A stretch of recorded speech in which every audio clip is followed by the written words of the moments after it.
Edwin Encarnacion certainly is the man. He has hit 2 home runs in each of the first 2 games in this series. It's the 4th time in the last 13 games in which he has hit 2 home runs in a game. Edwin Encarnacion is in a class by himself. When you look at his season, March and April, he hit 250 with 2 home runs. A totally different story in the month of May. Very slow start for Edwin Encarnacion in March and April. Just a 250 average, a couple of home runs. His timing was off. He had issues at the plate where he was pulling the ball too much. He was trying to shoot the ball at times against that shift the other way, but now he has seemed to find that home run stroke. And the ball is getting elevated. He's not worrying too much about teams that are shifting on him. He's seeing the ball, he's swinging hard, and he's making solid contact. And good things are happening to Encarnacion. And that means good things are happening for the Blue Jays. They've won 4 of 5 on this road trip so far, trying to sweep the Boston Red Sox. They couldn't close out the Rangers in their 3rd game to complete the sweep. They'll try to do that here this afternoon. Let's take a look at the Blue Jays lineup for John Gibbons. Top of the order, Jose Reyes, and right behind him is Melky Cabrera, the left fielder. On the road trip, he's gone 7 for 21. He's hit 3 doubles, had a home run. He had a 4-hit night here in the opener on Tuesday night. And then Edwin Encarnacion. In this series, he's 4 for 10. But all 4 hits have left the ballpark. He has 5 hits on this road trip and 5 home runs. It's a lineup that's got a lot of balance to it. They have some speed now with Ghost and Reyes together. They can manufacture runs if they have to, but right now they don't have to manufacture any runs. They're just hitting the ball out of the ballpark and putting up good at-bats. John Lester has been a tough customer against the Blue Jays in his career, so this is going to be a good matchup, I think, for the Blue Jays. John Lester is 15-8 for his career against the Blue Jays, but they beat him back at Rogers Center on April 27th. R.A. Dickey beat him 7-1 as Lester gave up 4 runs in 7 innings. There are the numbers for Lester, a losing record so far in his 9 starts, an excellent earned run average at 267. This is his 10th start of the season and his 5th here at Fenway Park, where his ERA is just over 2 this season. You mentioned the win at Rogers Center by the Blue Jays over John Lester. He went 4-0 with a 2.5 ERA last year against the Blue Jays in 6 starts. It never seems that the Blue Jays missed John Lester. His lowest earned run average against any club with multiple games against him, and he has 15 career wins versus the Blue Jays. John Lester has 104 wins in his career, and he's got a wide assortment of pitches that hitters have to worry about. Well, the fastball is down. There's 54% of the time. You combine that with the cutter, though, and he's going to challenge you. He's going to challenge you with hard stuff. He's got a curveball. When that curveball and changeup is working, that's when he gets really tough, when he starts getting all 3 of those pitches over at any time in the count. He can go inside, he can go outside with that cutter. So John Lester trying to stop the 6-game losing streak. On defense, it's Johnny Gomes, Jackie Bradley Jr., and Shane Victorino from left to right. Brock Holt has played very well at third base in this series. Thunder Bogarts is the shortstop. Gold Glover Dustin Pedroia is at second base. Mike Karp is filling in for Mike Napoli, who is sick with the flu. A.J. Pierzynski catching against the left-hander Burley, because he has hit Burley well. It's the first time he's caught John Lester this season.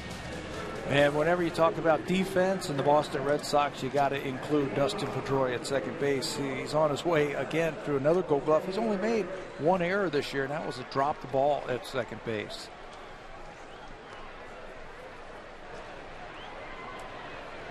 So Jose Reyes is set.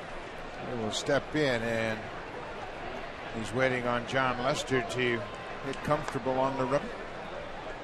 Now he's set, and Reyes is in the box. Reyes hitting .230 for the season. Here's the first pitch of the ball game. Down and in. Boy, right on cue, the sun is trying to break through at the start of this game. It's 12 degrees. It's a cool afternoon. We were talking before the ball game, especially during the opening, about John Lester and him throwing strikes. I think the Blue Jays are a different team than the last time we saw them, in the fact that they have better at-bats now. They are not ripped past Luis Rivera. They're not swinging at pitches out of the strike zone. They've been very patient, and they have really made the starters work. They sure have, and they've gotten into the bullpen. And this is all part of the philosophy that Kevin Seitzer has been preaching to his hitters. Hey, don't be such easy at bats. Ground ball. Pedroia takes it on a tricky hop. One down. John Lester, for his career, is 15-8 against the Blue Jays, as we've mentioned, but in his last 7 starts, he's really been dominant. You know you're in tough whenever Lester takes the mound, no matter where they play, Rogers Center or here at Fenway Park. Runs are going to be hard to come by, so the Blue Jays are going to have good at bats. You can see the strikeout to walk ratio outstanding by Lester. He's always had big games against the 15 career wins, the most against any club. Tied with Baltimore. I mean, he just comes to play whenever he plays against the Blue Jays. John Lester leads the American League in strikeouts per 9 innings. Melky Cabrera, we mentioned his good numbers on the road trip. He's hit .333 through the first 5 games. It's his ball high and deep to left field. Johnny Gomes will watch this one sail out of the ballpark. Melky Cabrera, number 8, and just like that, the Blue Jays jump out on top against Lester. Score first. Blue Jays have done that a lot this year, where they put the pressure on the opposition. Lester doesn't give up a lot of home runs, just the 4th home run that he has given up this year. Melky Cabrera is hot. 4 hits on Tuesday night. 1 yesterday, and then starts off this afternoon in fine fashion. A long home run, and he knows he got that one. His 2nd home run of the road trip. Jose Bautista hits one high and deep to left. This ball is way back. Back-to-back home runs for the Jays.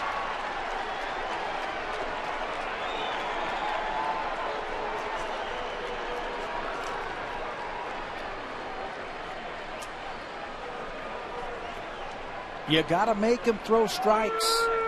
If you make him throw strikes, good things are happening, and that's what the offense is going through right now. Bautista with his 12th home run, and he didn't wait around.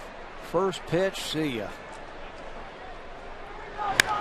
It's the 8th home run the Blue Jays have hit in this series. And Bautista got that stroke back, and here is the hottest hitter of all, Edwin Encarnacion. He's hit 4 home runs in the first 2 games.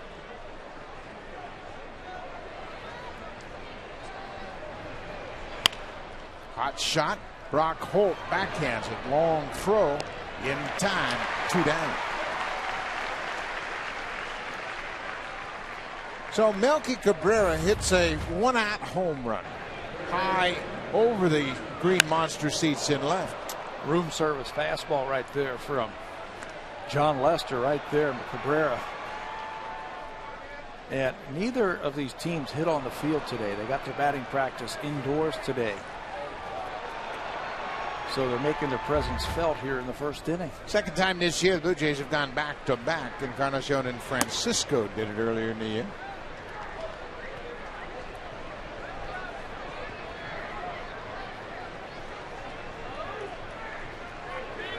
Brett Laurie has a home run against John Lester this season. It came at Rogers Center.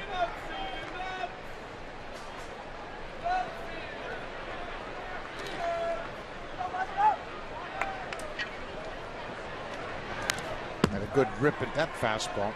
We mentioned the first 2 games and how patient the Blue Jays hitters were against the starters. And that really sets a bad tone in the pitchers' minds. You look at them and say, boy, they're a different club. They're taking pitches. They're laying off borderline pitches. And you get into that bullpen. And when you work, it's something that has worked for the Boston Red Sox over the years, and the New York Yankees and the Tampa Bay Rays. Jays have always had great power hitters. Now they're patient. Laurie takes the walk. It comes with 2 outs.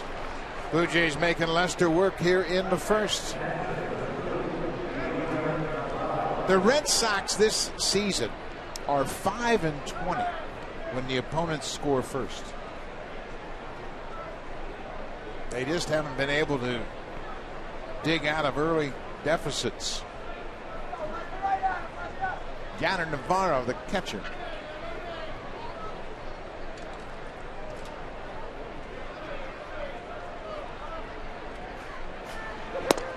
This is one thing the Blue Jays have to learn. They have to learn that killer instinct, and they've got to learn how to step on teams when they're down.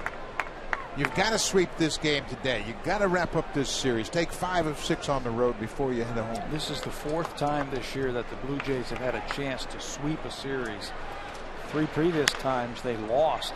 That's a grounder up the middle. Pedroia backhands and fires in time to get Navarro. But the Blue Jays have jumped on top. Back-to-back home runs off John Lester. Melky Cabrera goes deep first, his 8th. And right behind him, the big bat of Jose Bautista, number 12, Mark Burley, staked to an early lead.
Six-game losing streak, and they've fallen behind in the first. Let's take a look at the Red Sox lineup. Pedroia, Victorino, then David Ortiz, and he is the DH. He's put up big numbers against Mark Burley in his career. He's hit 4 home runs and driven in 14. And right behind him, another problem for Mark Burley. Johnny Gomes has 10 hits and 30 at-bats, a couple of doubles, a triple, and he has driven in 4 as well. So those 2 batters back-to-back are going to present a problem for Mark Burley this afternoon. He's had a lot of experience against the Boston Red Sox. This is his 25th career start versus Boston. Received a no decision that last start in Texas. He actually left the game with the lead, and the bullpen gave up a run to tie it up. He was in line for his 8th win of the season. Looking for it this afternoon. Dustin Pedroia back in the leadoff spot. He had 2nd in last night's game. Burley throws a strike. It's 1-1. Well, the Blue Jays have really done a good job giving Mark Burley run support. They've averaged 6.34 runs per game when Burley's on the mound. John Lester has had some rough outings against the Blue Jays in the past. Pedroia hits a high ball deep to left field, and it's off the Green Monster. Melky Cabrera will play it back into second, and Pedroia slides in with a leadoff double. There's a lot of Red Sox players in the lineup this afternoon who have big numbers against Mark Burley. This is one of them. Pedroia looked like he got jammed a little bit, was able to muscle the ball off the wall for extra bases. This is why the Red Sox have so many extra base hits, doubles every year. They just add to that wall. For Pedroia, that's his 17th double of the season. Now it'll be Shane Victorino. Victorino, a .240 hitter against Burley for his career. He's 6 for 25.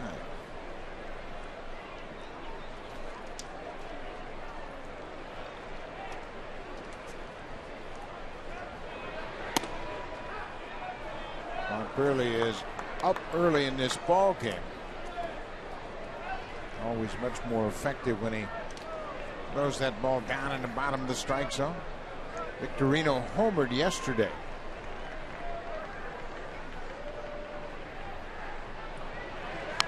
Yeah, he's going to have to get that ball down.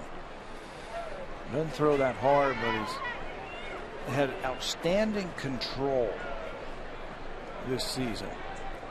The ability to throw the ball where he wants to and make pitches in tough situations. Mark Buehrle's only loss came at the hands of the Red Sox. Pushes Victorino back, and you can see he's not zeroed in at all. Everything up and away to Victorino, and he's flirting with danger up there. Minor adjustments, you've got to make it quickly here in this ballpark. 2 balls, 2 strikes.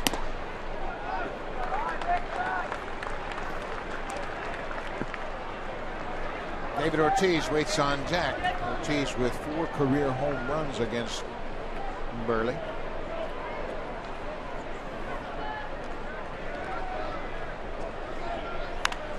There's a pop-up. Playable. Right side of the infield. Encarnacion now backs up and makes the catch. 1 down. Take a look at the defense. Melky Cabrera's in left. Anthony Ghost gets the start today because Buehrle's a fly ball pitcher and he can really go get him in the center. Bautista's in right. Laurie is back at third base. Reyes and Tallison up the middle. Edwin Encarnacion's the first baseman. And Deanna Navarro has done a good job with Mark Buehrle all season long. And John Gibbons has said that Anthony Ghost deserves to play more because he is holding his own offensively and making great plays in the outfield. He ran down a ball last night using that great speed, saved a couple of runs. David Ortiz fouls off the first pitch. And this is the play that we were just talking about. Watch where he starts. He is shading the batter in the left center field. It's a fastball away, and watch how far he goes and the closing speed he has to run that ball down, and then caught it easily. He didn't have to lay out, didn't have to reach for that ball. That's speed. And that's the kind of speed that John Gibbons wants in the outfield this afternoon. Well, especially in a big ballpark like Fenway Park. There's a lot of room in center and right center. Ball on a strike to David Ortiz. Now it's strike 2. Ortiz 0 for 9 in this series. Blue Jays have really handled him well. Politicking for that strike zone. 1-2, 1 out. Pedroia at second base. Fouled off the glove of Navarro. They've pitched him tough, and they've kept the ball away from him, playing him to pull, but they've stayed away from him. Ortiz against the Blue Jays, 1 for 14 this season. Late on that pitch, and he may have gotten Navarro with the backswing.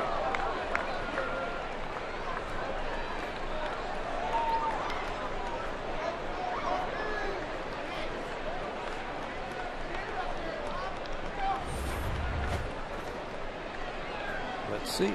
Yep, that's why you wear that mask and the headgear up there.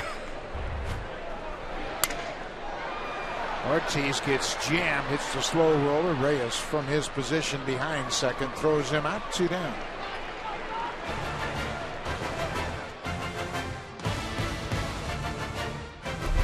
Blue Jays on Sportsnet, brought to you by the 2014 Honda CR-V. Honda, proud to be the official vehicle of the Toronto Blue Jays, and by Home Hardware, homeowners helping homeowners with expert advice.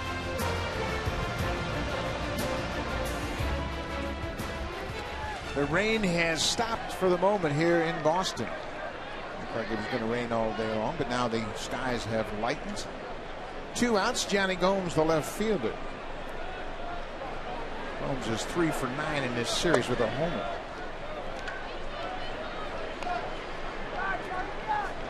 I mentioned his numbers against Buehrle. He's 10 for 30, a 333 average.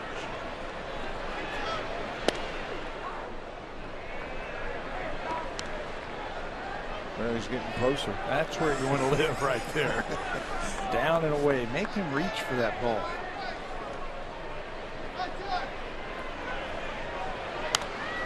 Popped him up. Well, you know one thing, Burley's not going to change his approach. He's going to pitch hitters the same way. It's just a matter of executing quality pitches. And he's certainly not going to pitch to protect the 2-0 lead. No, he's just going to do his thing. He'll follow along Deanna Navarro, whatever he feels,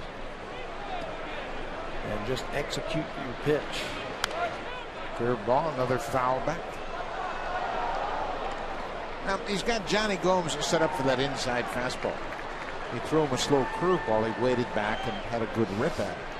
Looks like Gomes is right on top of the plate also. I don't remember him being so close to home plate with that back foot.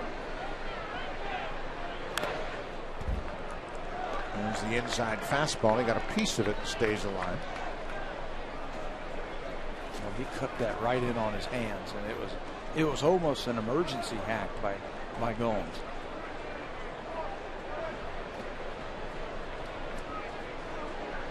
You can see how close he is to that line of the batter's box.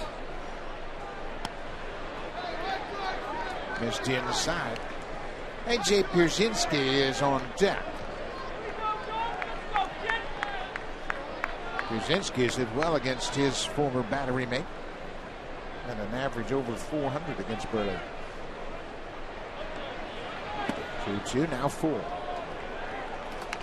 Blue Jays are up 2-0. They had back-to-back home runs in the top half of the first. Melky Cabrera and Jose Bautista went deep against John Lester. Dustin Pedroia doubled to start the inning. He's now at third.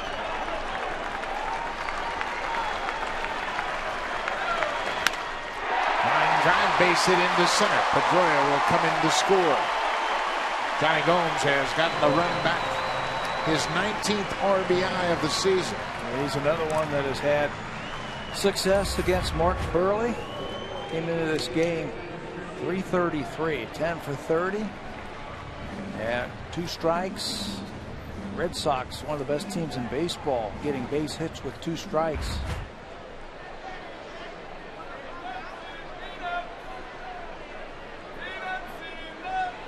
So A.J. Pierzynski will bat against Mark Burley. Pierzynski takes a strike. Pierzynski is 9 for 22. That's a .409 average hitting against his former battery mate. They were both teammates in Chicago with the White Sox.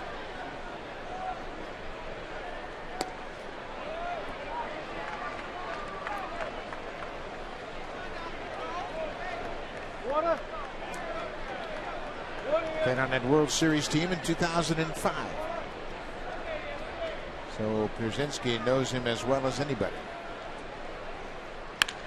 Ground ball up the middle. Reyes behind second. Has trouble getting the ball, but makes the throw in time.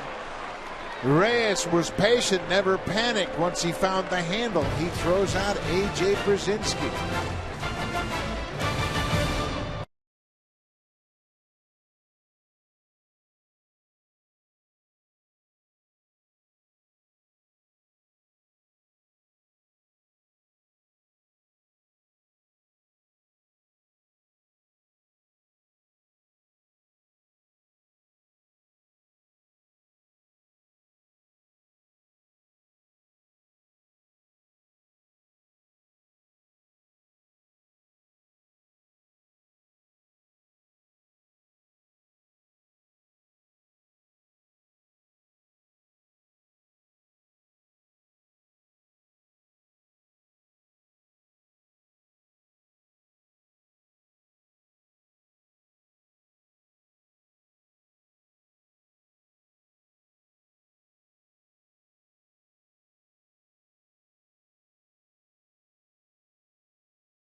Saturday, May 24th, the Blue Jays will take on the Oakland A's. Game time is 1:07 p.m.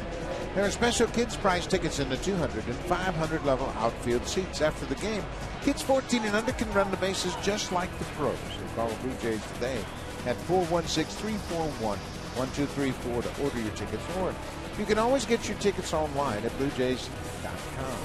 This Saturday, another Junior Jays Saturday, the Oakland A's in town. Steve Taliesin, second baseman, takes the ball downstairs. Pat, you're right about the approach. Blue Jays have a pretty good game plan of wanting to see Lester throw strikes. They're not afraid to hit with a strike or two on him. In the past, it was first fastball you see, just go up there swinging. You know, they get their share of base hits, but they'd also make things a lot easier for that starting pitcher. They are going to make him work. They are third in swinging at the first pitches. They swing at the first pitches the third fewest times in the American League. Minnesota Twins are first, then the Boston Red Sox, and then the Blue Jays, which is quite an improvement over the last several years. And that's the kind of hitter Kevin Seitzer was when he was playing. See a lot of pitches, use the whole field, go back up the middle when you're in a slump, go back to the basics. And his players are following his lead. As recent as 2010, the Blue Jays were last in that department, swinging at 30% of the first pitches. Taliesin gets a base hit to left field. A leadoff single here in the second.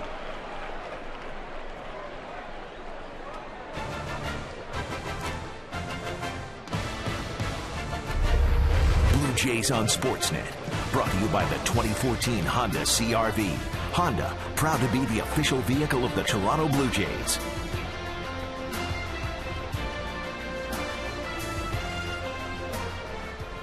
The right field roof is right over there. Steve Taliesin has a leadoff single. Short swing right there. Pitch right down the middle. And he loves that. And he'll pull out his book and he'll write a little message in there. That's a +1 for Steve Taliesin. Kevin Pillar gets the DH spot this afternoon, hitting just 143.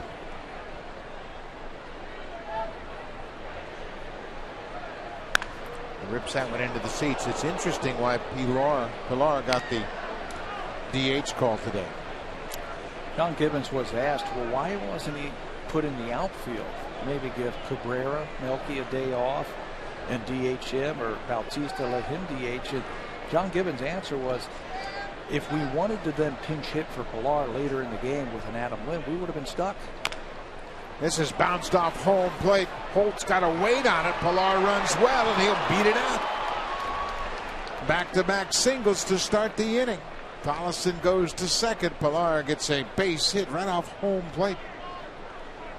Pillar can run well. Yes. He's got great strides and just right off of the plate. And nothing that Holt can do about that. He makes it close, but you're not going to throw him out. Chops it off the plate, and when you're hitting like that, any hit, you're going to take it.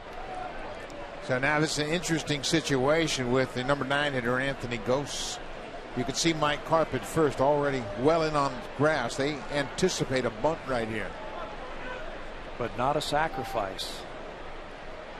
Gose squares to bunt, pushes a beauty right down to third. Great job by Gose as he squared around, showed the bunt early and made a beautiful bunt. Every phase of his game has gotten better. He's a different guy. Yeah. And Gibby was talking about that before the game. He's doing things offensively to help our team win. If it's a drag bunt, if it's stealing a base or putting up a good at bat, that's textbook right there on how to get a bunt down. You don't have to surprise anybody. Everybody knows you're going to bunt, so square around early. Reyes now with runners at second and third. Has a good hack at that first pitch. Another great opportunity for the Blue Jays early in the game against John Lester. Kick the door in. You know what this game is? which starter finds it first. If it's Burley or Lester.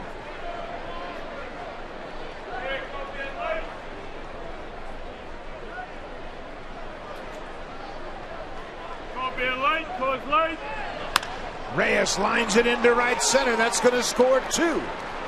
Collison's in the score. Right behind him is Pilar and Jose Reyes. Gets that Boston run back quickly with a 2-run single to right.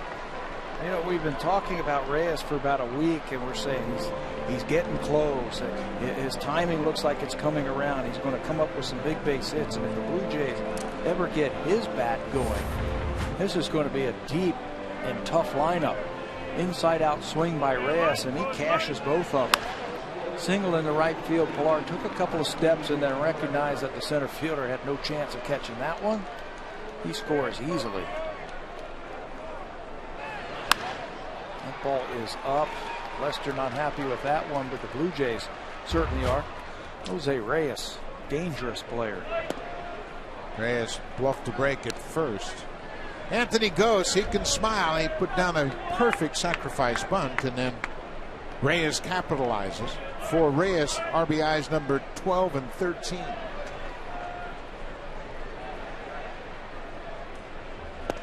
Off-speed pitch, and Cabrera's out in front.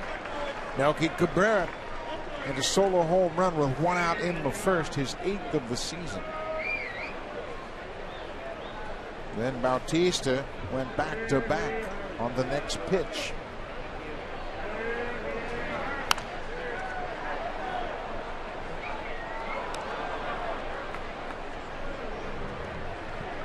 John Lester trying to stem the tide of the Blue Jays. Since the start of 2013, Lester's 11-4 after a Red Sox loss. There goes Reyes, and Brzezinski dropped the ball. Stolen base for Reyes, number 6. This is what I mean about keeping the foot on the pedal. Don't let the Red Sox up. When you have a chance to put a team away, bury them, just keep it going. Keep pushing. Outside, he lays off.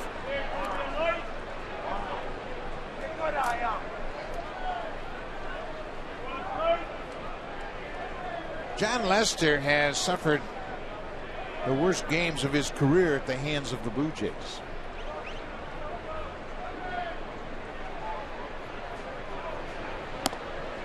And Melky Cabrera will take the walk. 2 on for Jose Bautista, who's had a lot of success against Lester. Some of his best games against the Blue Jays and some of his worst games. This is one of them right here, thanks to Jose Bautista. Watch this one. Fastball out over the plate. Right into the swing plane of Jose, and watch where it comes down right on top of a car. That's across the street on the parking lot roof where those cars are. Mammoth shot by Bautista. That home run was 2 years ago. Bautista now has 5 career home runs against John Lester. And his numbers in this ballpark are just crazy. You can always count on him hitting at least 1 home run in this series. He's hit 18 in this ballpark, and he takes this to right field. That'll get down. Reyes is coming around third. He's going to score. Cabrera is headed to third as Bautista picks up another RBI. It's 5-1 Jays. He doesn't have to pull the ball into the seats to be an effective hitter. This is something that we have seen from Bautista a little bit more of this year. If they're going to go ahead and pitch me away and play me to pull, I can hit the ball the other way. The hands come first. The shoulder stays closed, and he picks himself up another RBI. Good piece of hitting right there. So Bautista's 2 for 2. His home run against Lester was his 5th against the Red Sox lefty. That's the most he's hit against one pitcher except David Price. He's got 5 against Price and 5 against Lester. 2 of the best left-handers in all of baseball. but very similar. Both of them cut the fastball. Both of them throw really hard. Jose loves that heater. That's what stars are supposed to do. Hit the best. Hit good pitching. So it's 5-1 Blue Jays. Juan Nieves, the pitching coach, out for a short visit. Looked like John Lester didn't really want to hear any of it. Edwin Encarnacion.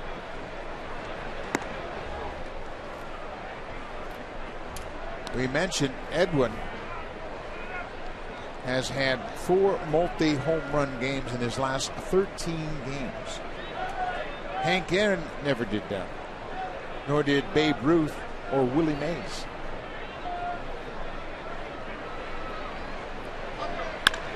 Base hit to right field. Cabrera comes in to score. Bautista's going to challenge the arm of Victorino, and he's going to make it. Bautista goes first to third. Encarnacion drives in another run. How about that piece of hitting? Same thing that Jose said. You're going to play me to pull like that, and you're going to pitch me away. I have the ability to go the other way. Just hit me a ground ball to the second baseman. It's an RBI single. Watch how he lays back on that ball. Just shoots it over there. You try and pull that, and you're going to ground right into that shift. That time he took what the Red Sox gave him, and it's another RBI. 5 hits in the inning.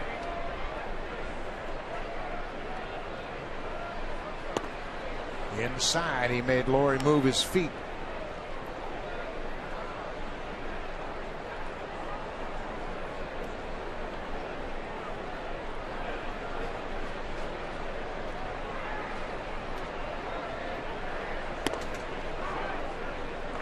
All on the corner, it's 1-1.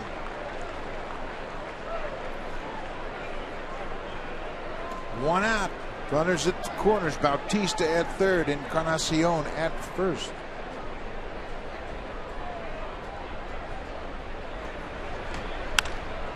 Laurie reaches for it and pokes it foul. That'll straighten out that defense, won't it? When you've got right-handers like that against John Lester hitting it the other way.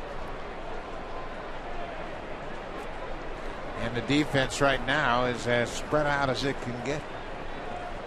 1-2 to Laurie. Fights it off. Boy, the hitters are really hitting with confidence now.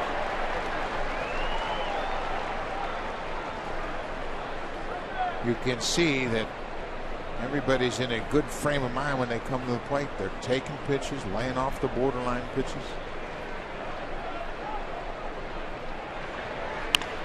Laurie hits it to short. Bogart second for one. Back to first. Not in time. Bautista comes in to score. It's 7-1 Jays. Laurie picks up the RBI with his wheels. And let's credit Jose Bautista, first of all, going first to third on the base hit by Encarnacion, giving Brett Laurie this chance right here. He's smelling RBI. This is number 25 as he runs right through the bag. Bautista scores.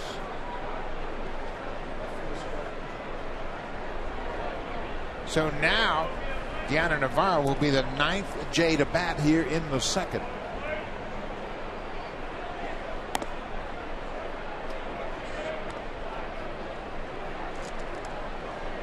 (7-1) Jays. They've scored 7 runs on 7 hits against John Lester.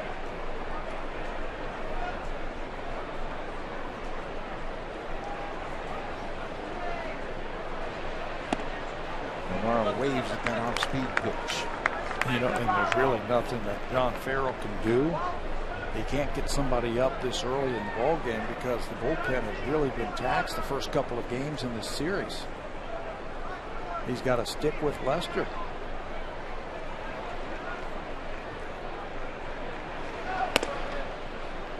You've got to get some innings out of Lester to take the wear and tear off of your bullpen.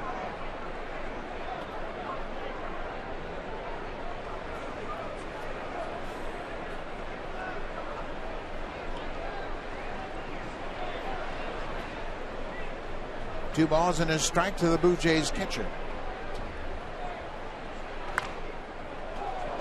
The Red Sox will go to Tampa Bay after this game. And Kevin Seitzer made the point. Once you get into a bullpen and you start to force the other team to give you 4 and 5 innings every night, that bullpen is going to get worn out. And now, even though the Blue Jays will be playing Oakland, the Red Sox are going to be playing Tampa Bay in their own division. There's another line drive to center. Jackie Bradley Jr. What a catch. What a great catch by Jackie Bradley Jr. to end the inning. He stayed with it and gets John Lester out of the second. Down to Navarro.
Action this year than your own reserve seat at Rogers Center.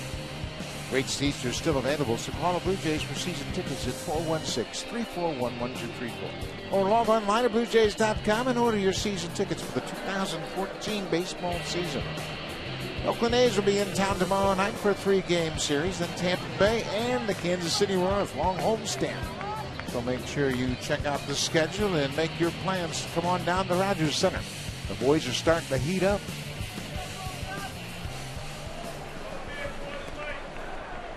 Mark Burley now has a 6-run lead. Xander Bogaerts, the shortstop, starting to swing the bat a little bit. Bogaerts in this homestand is 8 for 16. Hit a couple of doubles, a home run, and he's driven in 3. Goes after that off-speed pitch. Well, now you're going to watch a veteran how he works with a lead. Hopefully keep throwing strikes and put them into swing mode. There's a deep drive to left. Melky Cabrera doesn't even turn around. Bogaerts with his second home run of this homestand. His 3rd of the season. Starting to heat up. Not a good 2-strike pitch right there from Mark Burley.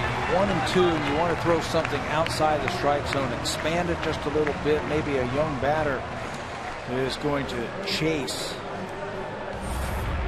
He has had 5 at-bats against Mark Burley. That was a pitch right down Broadway, and the way he is swinging right there, that's a long one. Mike Carp takes a strike. That's Bogaerts' 9th hit on this homestand. He is now 5 for 8 in the series. Mike Carp quickly behind 0-2. Carp is playing at first base because their regular first baseman Mike Napoli is sick with the flu. Hard hit right to Encarnacion. He'll wave Burley off and go to the bag. 1 down. Well, Mark Burley will throw the kitchen sink at you, but only at the suggestion of his catcher.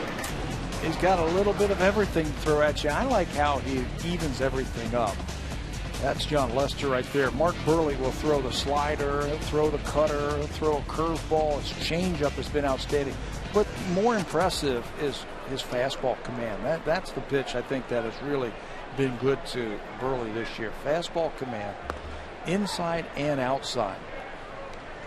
It gives him the ability to throw a strike just about any time he wants to, and he can command that fastball so effectively. Brock Holt, the third baseman. He goes after the pitch and rips it into left field. Melky Cabrera will play it off the wall. Holt's headed for second, and he'll get there with the slide. Brock Holt's second double of the season. Back to the pitch usage. This is what I was talking about, how evenly balanced that he throws all of those pitches. Fastball 42% of the time. Changeup has been good. Curveball has been the best. He has been spinning a great curveball this year. He'll cut the fastball away and into the righties and throw a slider also. But the fastball command, it's a big pitch for him. He's going to have to get the ball down now. That's the only problem that he has had so far in this ball game. Jackie Bradley Jr. takes his strike. Bradley Jr. had a double, an RBI double in the fifth inning against Jay Happ here on Tuesday night. He did not play in the game last night. He hits it right to the second baseman. Pallison goes to Encarnacion, 2 down. On the play, Holt goes to third.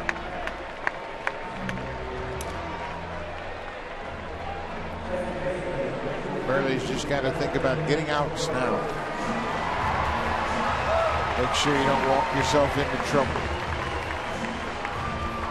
Dustin Pedroia had a double in his first at-bat. Came around to score on Johnny Gomes' single.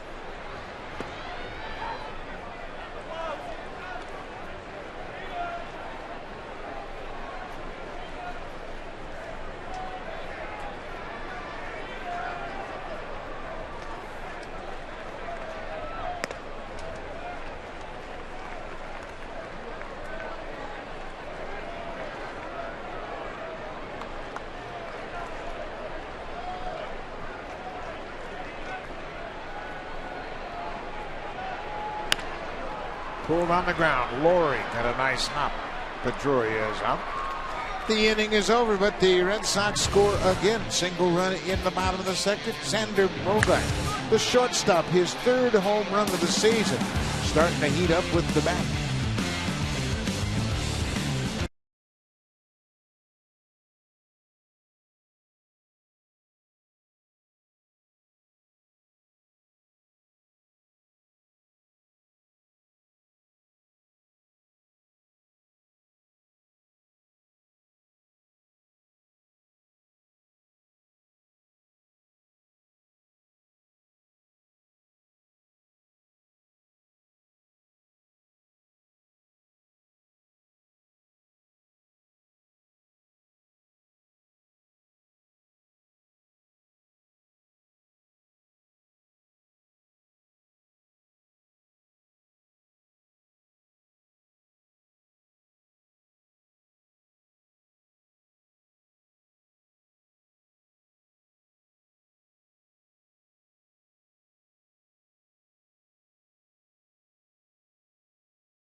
Cup. See the next generation of hockey superstars tomorrow night. Semifinal action.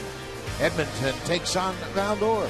7 p.m. Eastern, 4 p.m. Pacific on 4 Sportsnet channels. Make sure you check it out. Great hockey action. The MasterCard Memorial Cup. Steve Tallison got things going for the Blue Jays in the second. He ripped a single to left field. And a good breaking ball. In case you're just joining us, Blue Jays scored 5 runs on 5 hits in the second inning off of John Lester. Sent 9 men to the plate.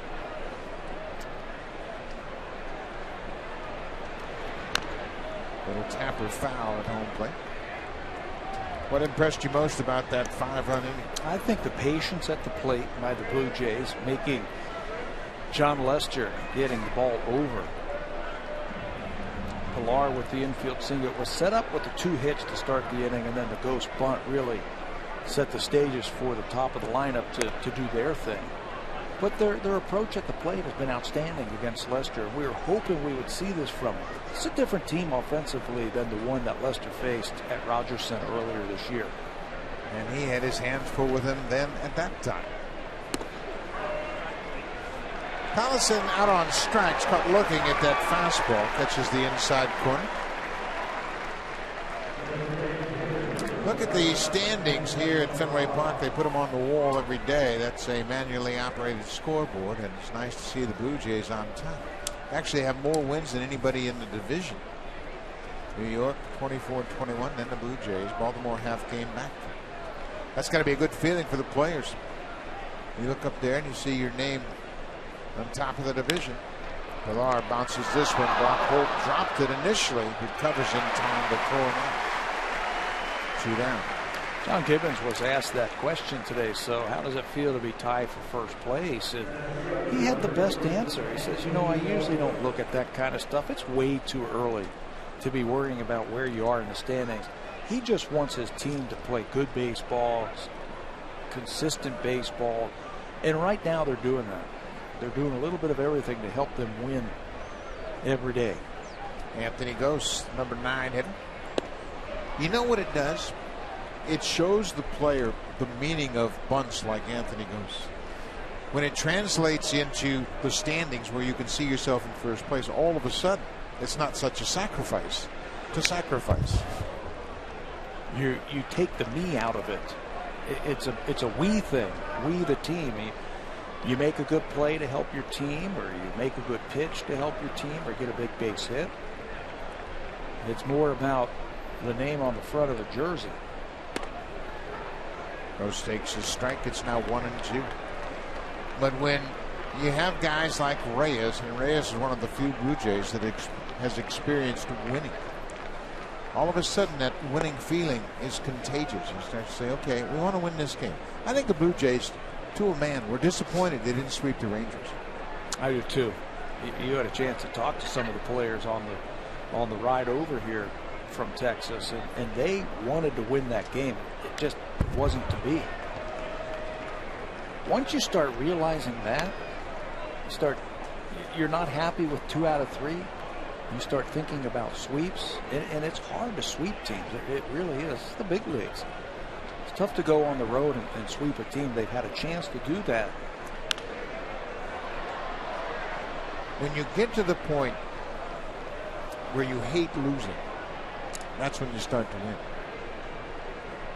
And you look at this team, and we've talked to players in this series. They say, we got the best team in the division. Now you have to go out and take advantage of it. Off the plate. Well, Anthony goes, you're right. He has changed dramatically. He's done a 180. He's patient. He's not in a rush. He's letting the game come to him now. Time he gets caught, strike 3, couple of strikeouts for John Lester. The Blue Jays go down in order for the first time this afternoon, but they have a 7-2 lead.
Joe Siddle, broadcast experience and baseball IQ. Blue Jays baseball all season long only on Sportsnet 590 The Fan.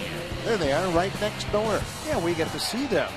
Talk to them in between innings. Yeah, we can knock on the window every once in a while, get their attention, wake Jerry up.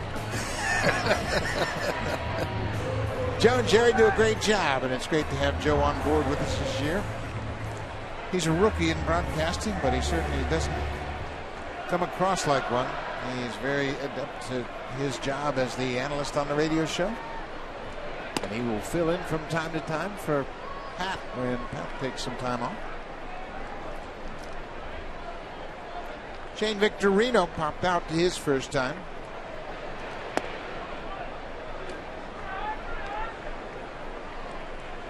Burley working in a much more effective location now. Early in the game, he was up a bit.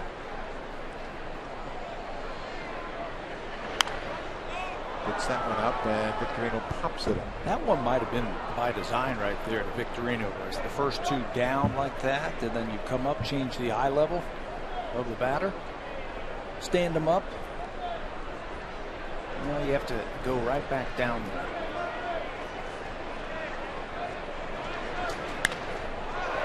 Fly ball to left field. Melky Cabrera says, I got it. Catches it in front of the warning track. Mark Burley, you talk about Ghost having a turnaround. How about the turnaround for Mark Burley after 9 starts last year compared to this year? Boy, the ERA was up over 6. The opponents were hitting almost 300, and he was giving up way too many home runs, 11 of them in his first 9 starts. Not so this year. 7-1 with a .211 earned run average. They've given up just 1 home run coming into this game before that Bogarts home run. The one guy who got Burley this year standing at the plate. They only got a homer off Mark Burley is David Ortiz. He's at Rogers Center.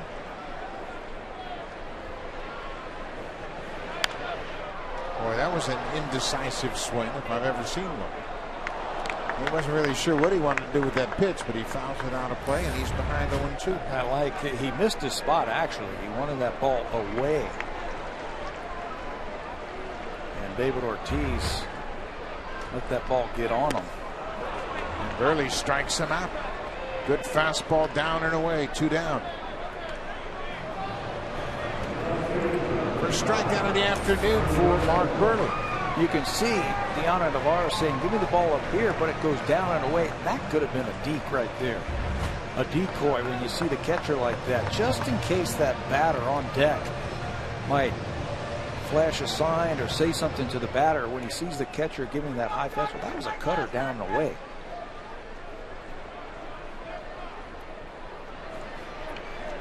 Johnny Gomes had an RBI single with 2 outs in the first.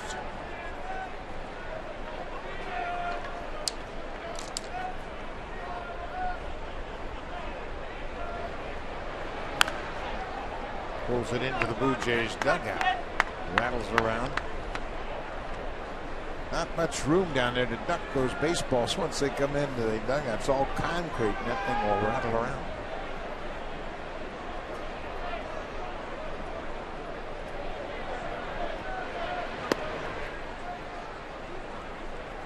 Gomes isn't giving an inch, is he? Even that inside cutter right there, he's not even flinching. He is looking for the ball out over the plate. Good changeup. You just notice how all of the pitches had made their way down to the bottom of the strike zone and lower. That's where Burley's most effective. 2 balls and 2 strikes, bottom of the 3rd.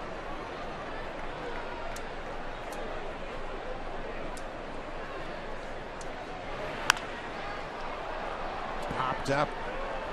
Collison going out. He calls for it, and he makes the catch. So Mark Burley has his first 1-2-3 inning. We'll go to the 4th. It'll be the top of the order. Jose Reyes and 2-run single. Melky Cabrera's homered and walked, and Jose Bautista 2 for 2 with a home run and a pair of RBIs.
TD. Sunday, June 1st, the Blue Jays will take on the Kansas City Royals. Game time is 1:07 p.m.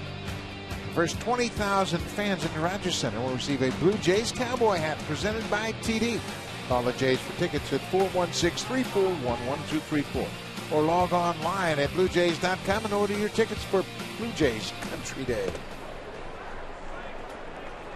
John Lester gets the benefit of a inside pitch. It's called the strike. Jose Reyes, 2-run double his last time up. This is a little looper down the line. Long run for Johnny Gomes. He'll get there and make the catch.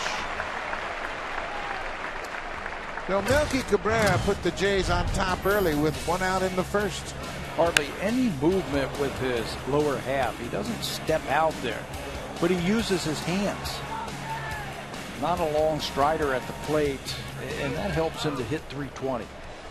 Not a lot of movement at the plate. Let that ball travel. Goes after that first pitch. It's a 2-hopper to Brock Holt. 2 down. The Blue Jays, with that Cabrera home run, the first, scored first, and when the Red Sox opponents score first, Boston has a 5-20 record. So that bodes well for the Blue Jays here this afternoon. They lead at 7-2. John Farrell's team trying to avoid a 7-game losing streak. That is the longest losing streak they've had since they lost their last 8 games to finish up the 2012 season.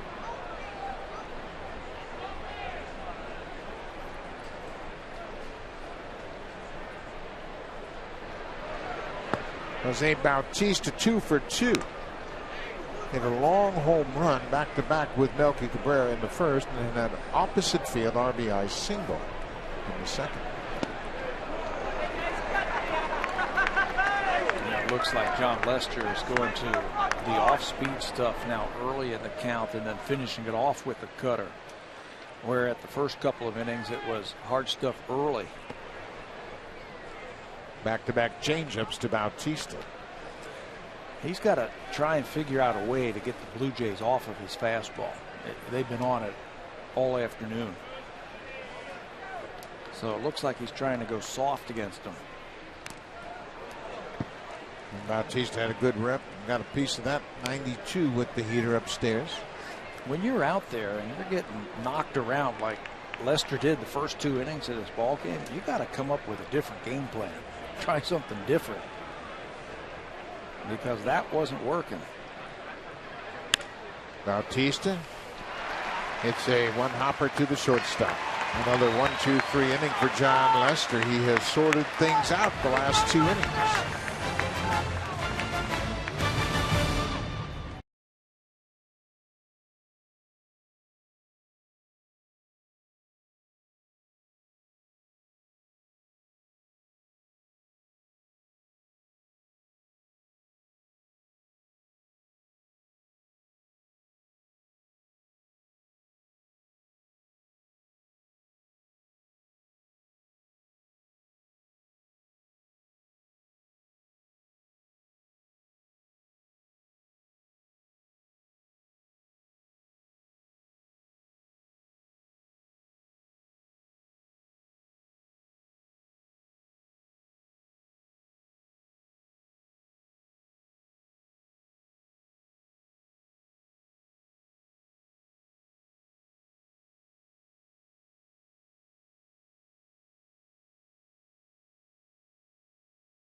TOR@BOS.ca. They cover every angle of the Toronto Blue Jays.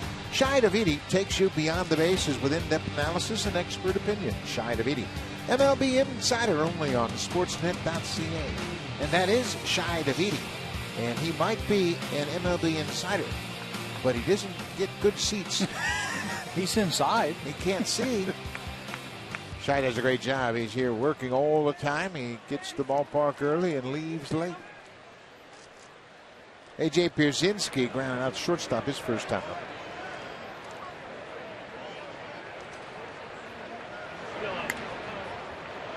Burley had him off speed and fooled him. Pierzynski, all he could do was foul it into the seats. Had him out on his front foot, and he's asking the home plate umpire, Gary Cederstrom, if that was a strike.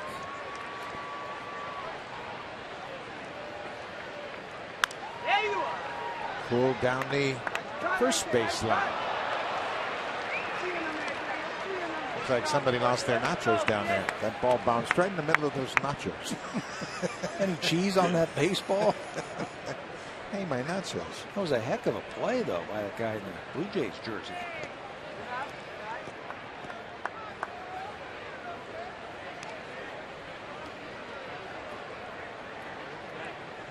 A ball and 2 strikes on Pierzynski.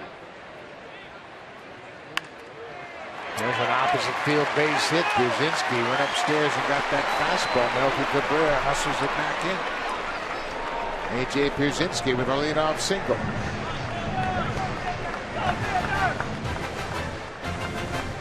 The 2014 Honda CR-V. Honda, proud to be the official vehicle of the Toronto Blue Jays.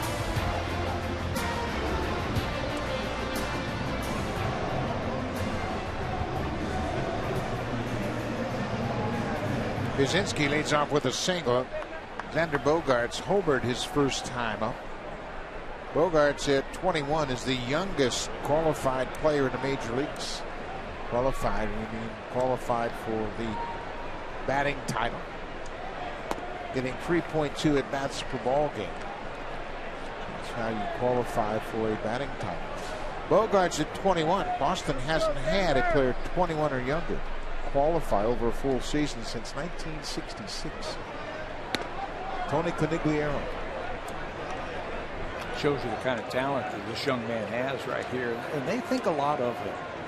They're going to move him off a shortstop and put him over at third base once Stephen Drew gets his 25 at bats in the minor leagues. What they say, long term, he's their guy for a shortstop. But right now, they just need to stabilize the infield. He has been shaky on defense. He's committed 6 errors, including 2 in a game in this series. He drives this ball toward right center. Bautista on the run. He makes a nice running catch. Bautista got a good break, and with that determined run, he shags it in right field. Right field is a very difficult place to play here in Fenway Park because of that corner. You just don't feel like you're lined up correctly. You can see Bautista is a little bit deep in right field for Bogaerts, and watch when he hits it, he starts out towards that center field triangle and then realizes that the ball's going to curve back to him. Mike Karp with a single on the first pitch, and they throw behind Pierzynski, and he gets back. So Karp has a base hit. Red Sox now have 6 base hits. Yeah, long way to go in this game today.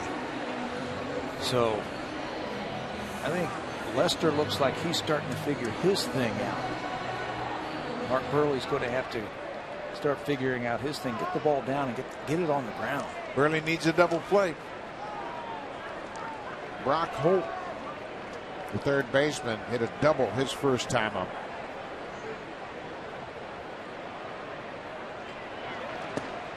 It looks to me like the Red Sox are very conscientious of going the other way against Burley. By doing that, you don't become vulnerable to the off-speed pitches. They're a veteran hitting team. They know how to handle guys like this, and came into this series right here talking about how tough it has been at the bottom of the lineup for the Red Sox. This is where the Sox have really hurt the Blue Jays, the bottom of the order. You look at the bottom of the order in this series, and they've done a great job. Bogarts hit 8th in last night's game. He had 3 hits, a couple of doubles, and RBIs, scored a run. Brock Holt had an RBI single. Mike Karp, hitting 7th, was on base 3 times in last night's game, a pair of doubles and a walk. So you're right, the bottom of the order has been productive. Yeah, and this guy at the plate had a couple of hits and sac bunt on Tuesday night, so they put up some good at bats. Brock Holt filling in for Will Middlebrooks, who's on the disabled list. Pops this one high over the seats and out of play.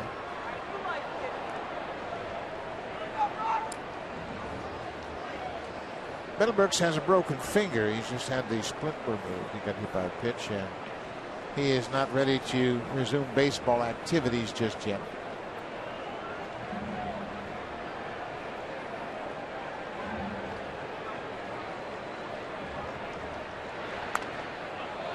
Good coverage by Holt. He goes out, protects the outside corner.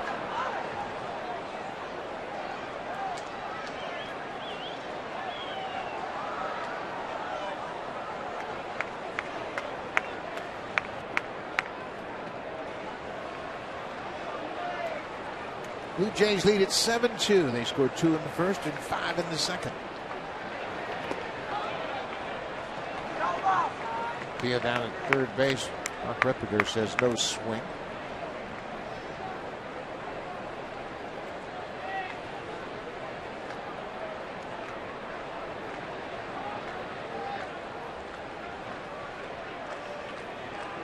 Nice little ground ball right here. It'd be perfect. 4-6-3. And a pop fly into center. Goes cruising over, makes the catch. 2 down.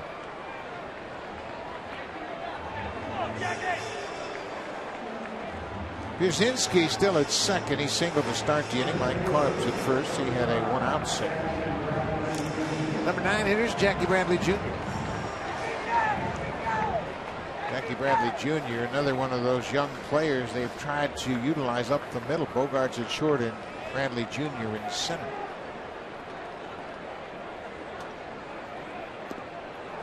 They found out that it might be a little bit more of a challenge putting young players into those key roles. There's always an adjustment period for players coming from AAA to the big leagues.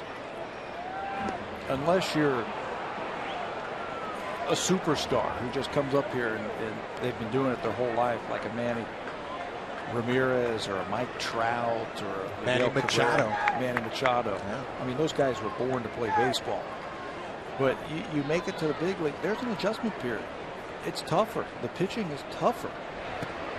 And Burley strikes out Jackie Bradley Jr. 3 pitches. The Red Sox leave a pair. We'll go to the 5th. Time now for Blue Jays Central Update. Here's Jamie Campbell and Greg Song.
is home runs by pitch type, and it's all over the map.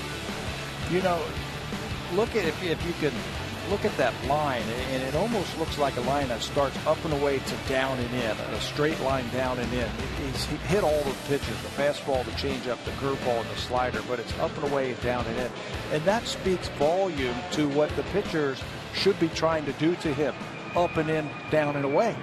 Just the opposite of the pitches that he has hit. Yeah, if you make a cross on that line, that's the approach you should take, just the opposite direction. Encarnacion, when he hit those 2 home runs last night, he became the first player in Blue Jays history with 11 home runs in a 15-game span. 3 infielders on the left side of second. To give you an idea what kind of class he's put himself in, he's the 3rd player with 11 home runs in 15-game span that ended within the last 2 seasons. The other 2, Chris Davis of the Orioles and Dominic Brown. That's a hot stretch. That's a hot stretch, and like a lot of home run hitters, they get on those streaks, and you'll see 4, 5, 6, 7 of them a week. May has been good to Edwin.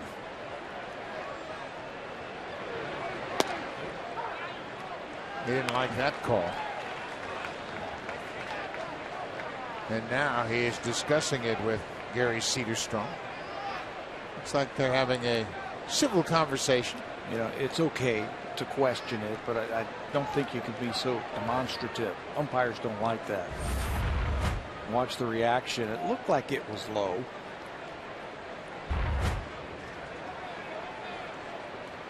Two and two now. Lester and Pierzynski having trouble getting their heads together.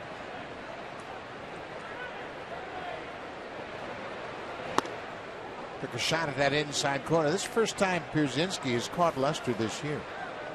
David Ross has had such a tough stretch with the bat, even though he's right-handed. John Farrell decided to put Pierzynski back there. There's a ball lying to the 3rd baseman. And Pierzynski's had good numbers against Mark Burley. So you try anything to get your offense going. So you think about that, and there's David Ross, who's had a real struggle at the start of this season with the bat. But you know, a lot of people say, well, managers, they just put lineups together. But Farrell's team is struggling offensively, so he's trying to get all the bats he can get in there. So that's why he has gone with the left-handed hitting catcher today. Laurie does a nice job and hits it right to Pedroia. A couple of hard hit balls here in the 5th. Stay right there. Don't change anything. You've got John Lester on the ropes right now. You've got good approach. You're pushing that pitch count up here. Stay right there. They'll fall.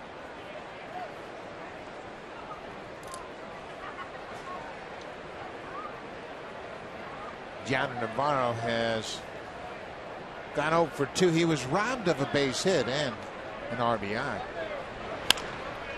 Good play by the center fielder. Bogarts bobbles this one, still has time, and throws out Navarro. Navarro is not running well with that quad issue. And Bogarts escaped making his 7th error of the season.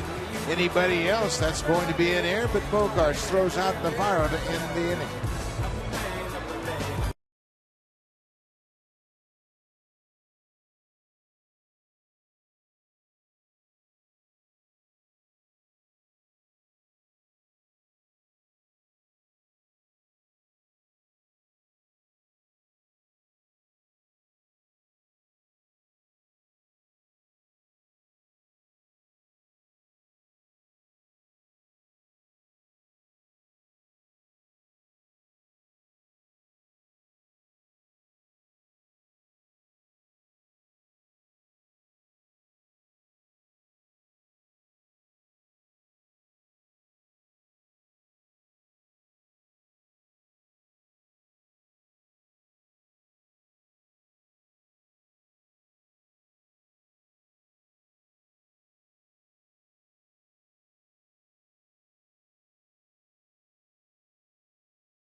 over 100 of the world's best magazines on your tablet. Baseball fans, sign up at nextissue.ca/baseball and get an extended 60-day free trial.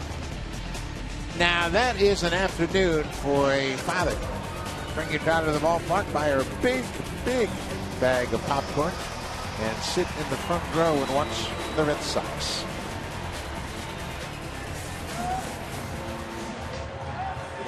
We're headed to the bottom of the fifth. Blue Jays lead it 7-2.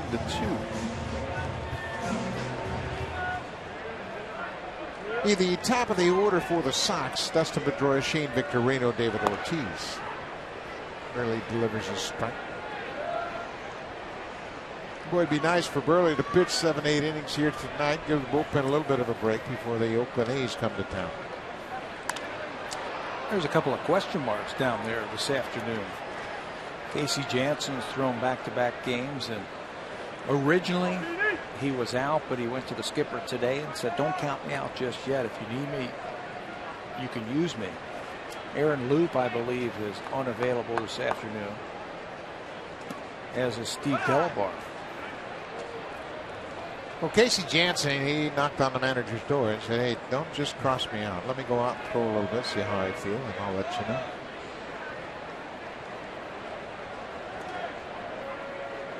But I'm with you with the Oakland A's coming to town and that offense that they have. I'd like to have a rested bullpen. Yeah, you'd like to have everybody in line for that series, that's for sure. And John Gibbons is thinking about that. He's got the veteran out there, Mark Burley, who he'd like to get 7-8 innings. Pedroia caught strike 3, thought it was upstairs. Gary Cedarstrom calls him out. And Cedarstrom just turns away from Pedroia, so he won't continue the argument. That comeback fastball looked like it got the upper right quadrant of the strike zone. Right there, you can see it. Pedroia didn't like it, but it looked like a strike. Watch it come back. And it's over the plate.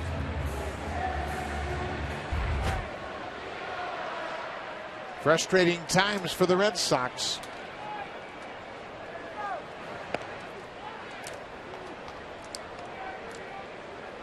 Shane Victorino for 2.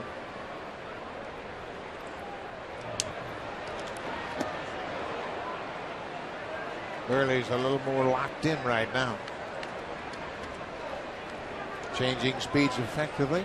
He's out in front. A little tighter breaking ball too. His curveball. That last one was pretty good. Nice.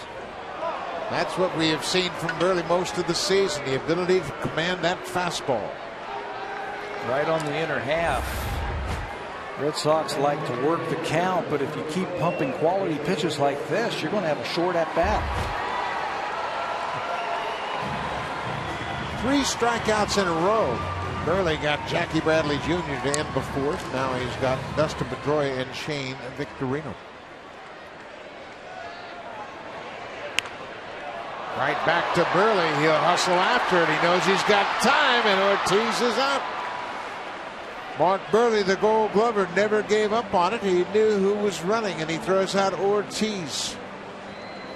3 up, 3 down. David Ortiz.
and Little League Canada. London, Ontario, May 30th through June 1st at Center Field Sports. Instructors include Roberto Alomar, Devon White, Lloyd Mosby, Alex Gonzalez, George Bell, and Dwayne Ward. Visit BlueJays.com/Baseball Academy for more information. Toronto Blue Jays are proud supporters of amateur baseball across Canada.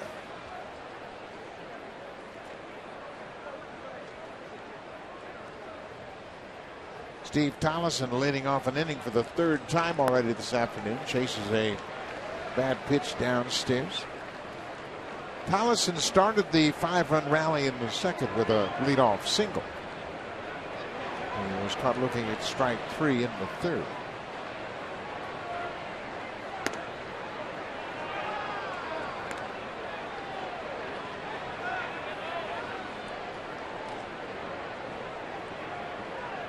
The Red Sox this season have gone 10-5 against left-handed starting pitchers.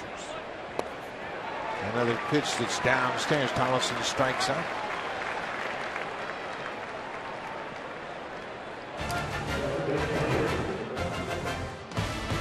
The 2014 Honda CR-V. Honda, proud to be the official vehicle of the Toronto Blue Jays.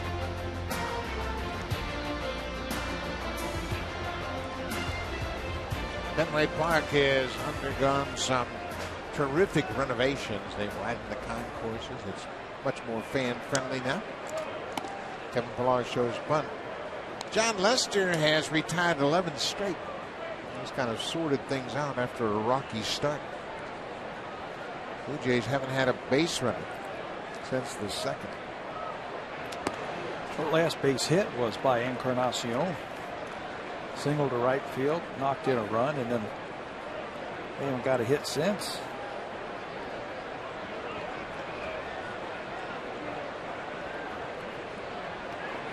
Kevin Pillar had an infield hit in his first at bat. He's the DH this afternoon. John Gibbons hasn't been shy about giving the youngsters an opportunity. Anthony Gose is in center today against John Lester. Yeah, he said he deserved that, the way that he has played. You need an outfielder who can really run when Mark's on the Burley is on the hill. Gose has earned the playing time, and he's already helped the ball club. He had a big sacrifice bunt in that 5-run inning. There's a ball driven into center field. That's going to get down in front of Jackie Bradley Jr. Pillar has his second hit of the afternoon. Kevin Pillar making a bid to stay with the Blue Jays.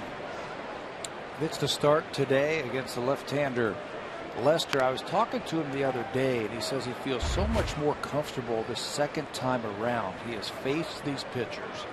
He knows what they're trying to do to him. So he's a young player who has paid attention and understand what these pitchers like Lester are trying to do to him. He's got a couple of knocks today. Anthony Gose.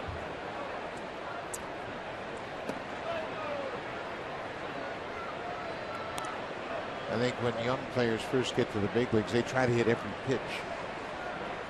And now with the hitting coach, they've sorted things out, recognizing that you only have to hit strikes.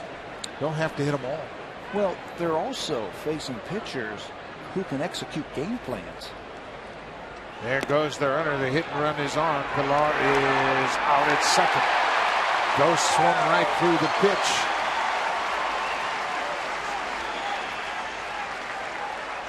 We have seen John Gibbons use the hit and run a lot in that situation right there. 1-0. Put the ball on the ground right here. Start the runner. Pierzynski with an absolute strike to second base. Pillar with an aggressive slide. And it looks like John Gibbons is going to challenge that one. Does the hand get in before the glove touches him? He might have missed him. Looks like he might have swiped at his hand and missed him.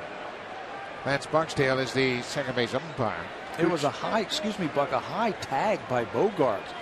You got to catch the ball and put the glove right in front of the back. That's where the hand is sliding into. Looked like they're going to challenge it. It looked like it was a high tag. There's really no reason to take your glove away from the base. Let the runner slide into it. Just put it in front of the base and he's going to slide into it. But so many infielders try to swipe and tag the runner, which is very difficult to find a moving target. Let's watch it one more time. Watch, he catches the ball, and if he goes straight down, he would put it right on that hand. The hand would slide right into the back of his glove, but he swipes at it. It looked like he tagged him up around the shoulder area. He doesn't hit him there.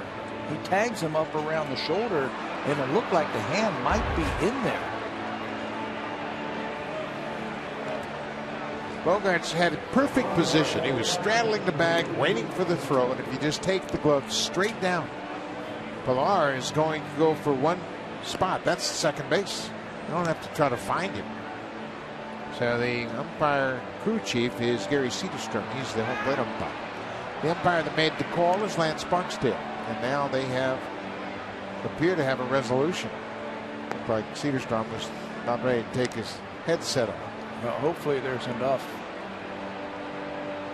reviewable evidence that shows that Bogaerts missed him and that the tag was up high in the shoulder area.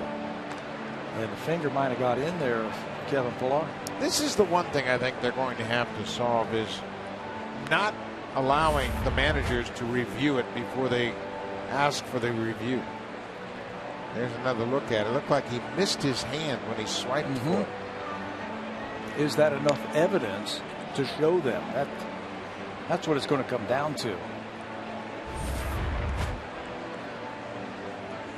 But I think if they eliminate the manager waiting on their clubhouse to give them the thumbs up or thumbs down, this will speed up the process. If you think that the call is wrong on the field, challenge it. I don't think you should have the ability to review many different angles. Just go by your gut. I think this is a problem that Major League Baseball is going to have to address. These things take too long. John Lester is in a groove. When you think about it, he had retired 11 straight. Now he's got to stand on the mound. Cederstrom is now, he's removed his headset, but Barksdale still has his on. So it makes you wonder if there's a technical problem with the audio coming back from New York.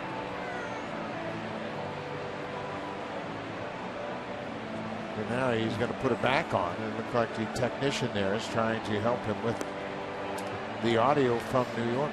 It's the crew chief and the umpire that made the call. Involved in the call back to New York. Well, if anything, this is working in the Blue Jays' favor no matter what. John Lester standing on the mound after sorting things out. He had a stretch of 11 straight retired before Pilar singled into center. And Lester is getting frustrated standing on the mound. He goes, come on, call it one way or another. I don't care, but just let me pitch. The umpires look like something's wrong, like there's some kind of technical problem. Yeah. He's saying he can't hear it. He's pointing to his you could sense that right away when Cederstrom pulled off his headset, and then the technician started to spin the dials. And now everybody's starting to lose patience. You can hear the crowd getting restless, and now they have a decision, and they will uphold the call on the field. Pilar has been ruled out after going to the video replay. So the call will stand. Now, John Gibbonson says, are you sure you heard him right? After all of the confusion about the technical aspects of that conversation with New York. So anyway, that's the second out of the inning after all of that.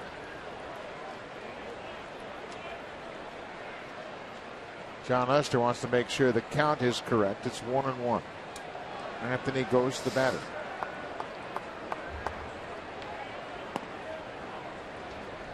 Blue Jays have a 7-2 lead.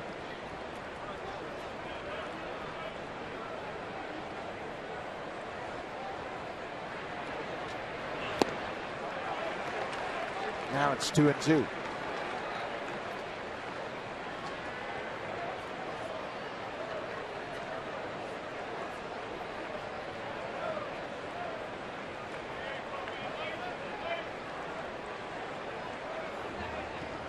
Way outside. Reyes is on deck. Jose Reyes had a big hit in this ball game, a 2-run single in the second. The they have made John Lester work this afternoon.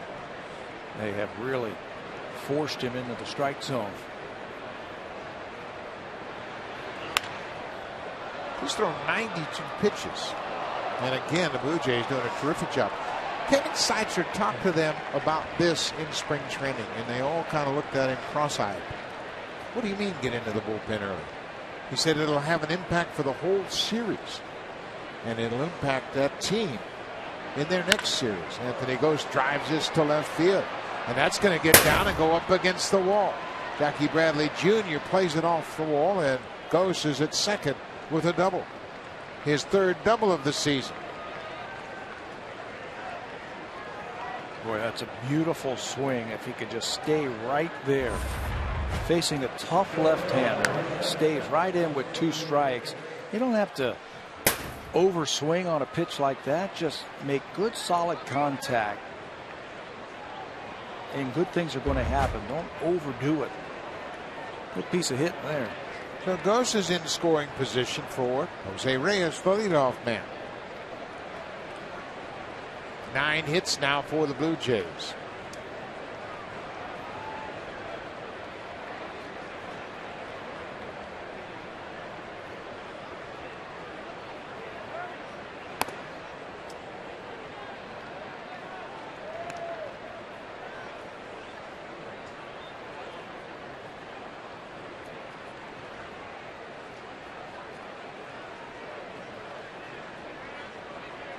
Five innings from the pen on Tuesday night, 4 last night. They're trying to push John Lester a little deeper into this game. We've seen everybody, haven't we? They have a 7-man bullpen. That's decisions that he's going to have to make right there. Pushing him towards those 100 pitches. Now Lester is a big guy. He can go 120 if they need to.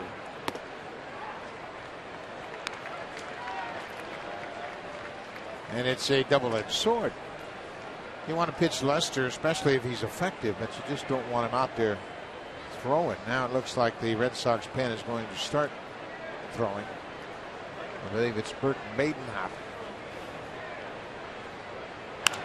Reyes hits a fly ball. Jackie Bradley Jr. in the center field gets there. The inning is over. The Blue Jays leave a base runner. They'll go to the bottom of the 6th at Fenway. Blue Jays trying to sweep the Red Sox.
On Sportsnet.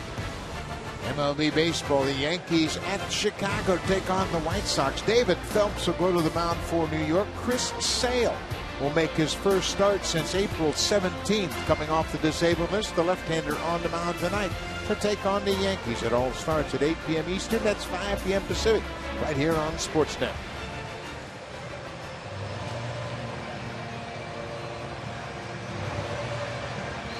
Clouds have gotten a little darker here in the middle innings of this ball game, and it's cooled off substantially.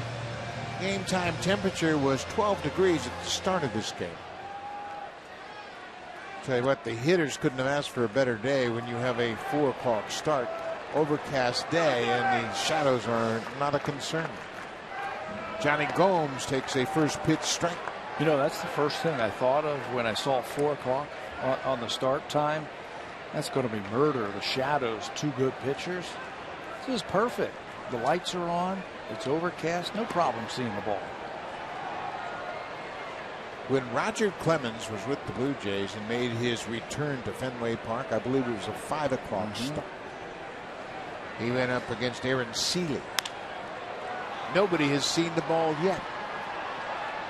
Anthony Ghost takes charge and makes the catch. Johnny Gomes is retired. This copyrighted telecast is presented by authority of Rogers Blue Jays Baseball Partnership. It may not be reproduced or retransmitted in any form. And the accounts and descriptions of this game may not be disseminated without the express written consent of Rogers Blue Jays Baseball Partnership.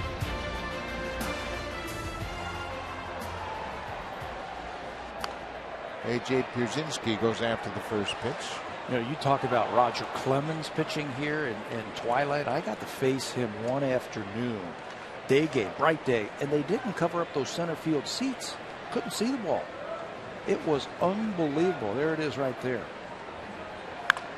Pierzynski hooks it foul into the seats. That backdrop in center field is full of fans for night games. But in day games, they put the black hitter's backdrop on there and makes them much better.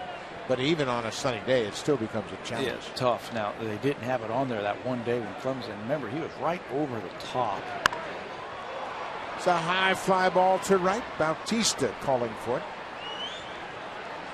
Pierzynski's retired. He almost pitched a no-hitter that day. I imagine. Couldn't see the ball. Yeah. Chris Hurst was the same way. And big, tall left-hander. He came right out of those shirt sleeves, and it was always a challenge for hitters here in day games, but today has been perfect.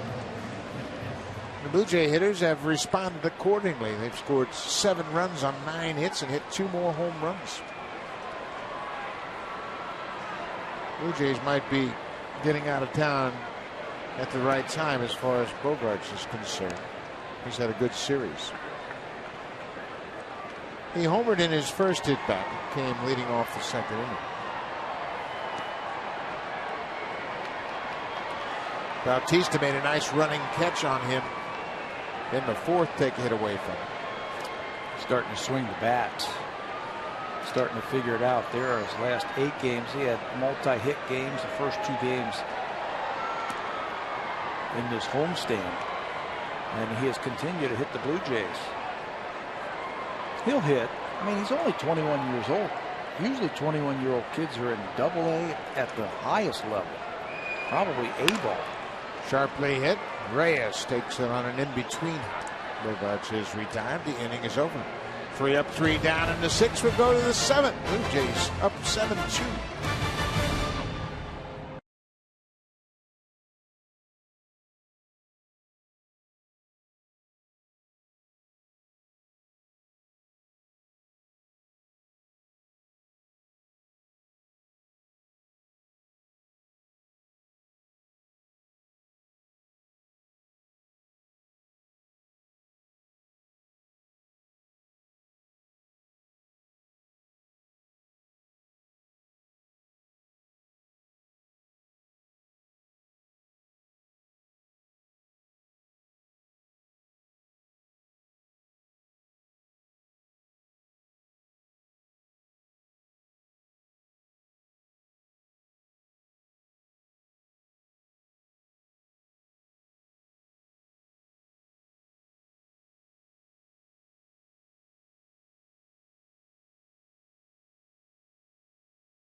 Honda CRV. Honda, proud to be the official vehicle of the Toronto Blue Jays. This afternoon, it's going to be drives of the game. First, Melky Cabrera in the first inning with a long home run to left field to get the Blue Jays on the board with one swing. And then the next pitch, Jose Bautista hits his 18th career home run here at Fenway Park.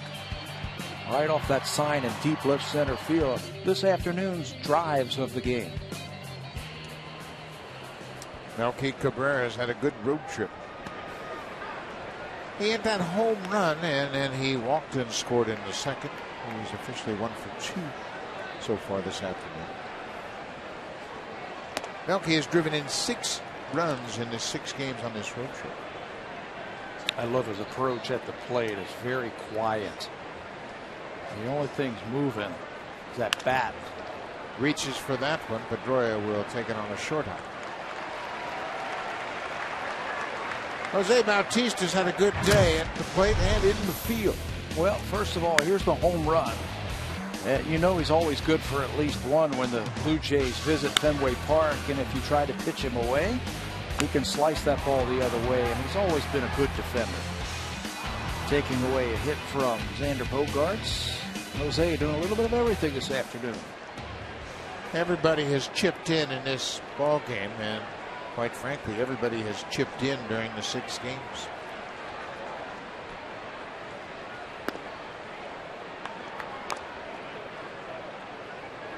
Bautista a little frustrated in the first 2 games of this series. Coming into this ball game for the road trip, he was just 3 for 15 in the first 5 games. Now he has a couple of hits in 3 at bats. And how about the defense? Look how they have straightened out now again against Bautista, showing that ability to hit the ball the other way. Bautista's getting his lanes back. You got to show the defenses that you will adjust. But if you continue to hit into that shift, they're going to stay put. 41st game at Fenway, 18 home runs and 37 RBIs. Good thing Bautista signed through next year. The Red Sox might make a run at him.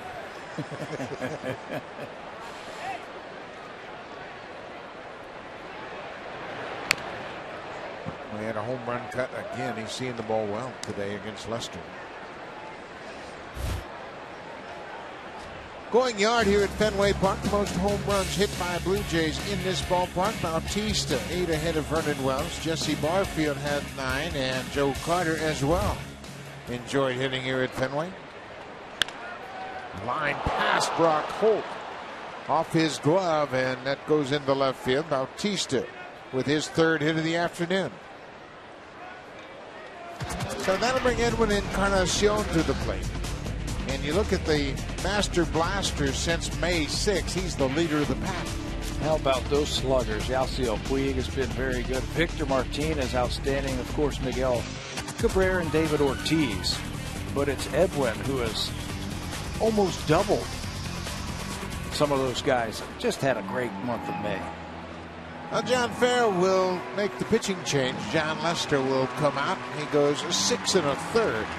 Responsible for 7 runs on 10 hits. Kirk Badenhop will come out of the bullpen. Edwin Encarnacion will bat when we come back to Fenway.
ball game for the second time in this series. He entered the ball game on Tuesday night in the 6th inning with a man on and 2 outs to face Edwin Encarnacion. Sinker slider is what you're going to get from Badenham. Look at the ground ball percentage, 76.4%. That's why John Farrell brought him in here. He's tied for first in the American League and having the opponents ground into double plays. He's had 6 of them already this year. Edwin Encarnacion takes strike 1. Bautista's at first with the 3rd hit of the afternoon for Bautista. A couple of singles and a solo home run.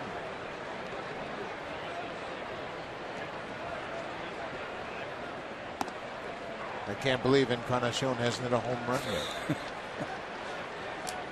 Give him time. He's got this at bat and maybe one more.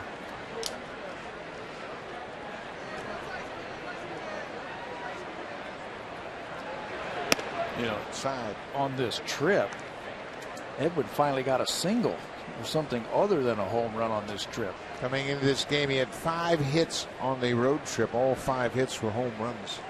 He singled in his 2nd at bat, drove in a run.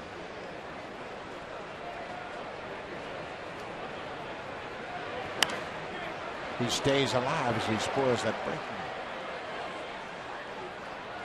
For the series now, Edwin is 1 for 13. Or excuse me, he is 5 for 13 in the series. He's driven in 8 runs. Brett Lawrie is on deck. John Lester out of the ball game. Bautista is his responsibility at first. So far, Lester has given up 7 runs on 10 hits and 2 home runs.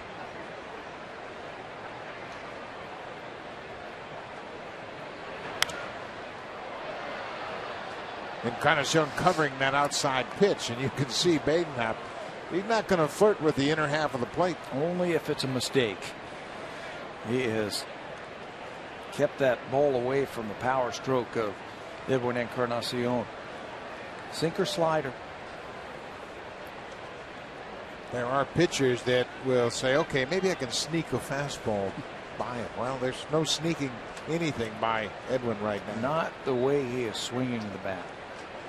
Don't even attempt it. Got a better hack at that pitch, fouled it back.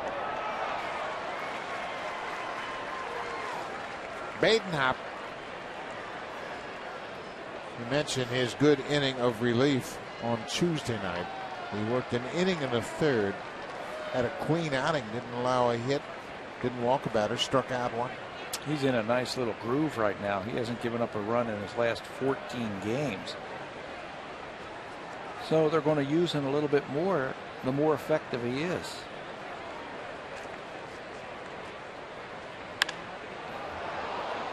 Wow.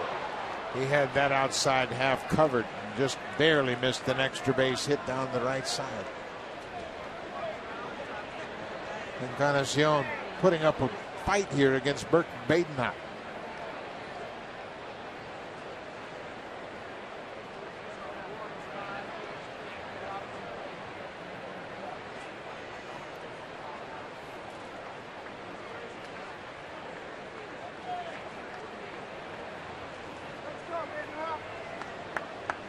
Everything away to Encarnacion.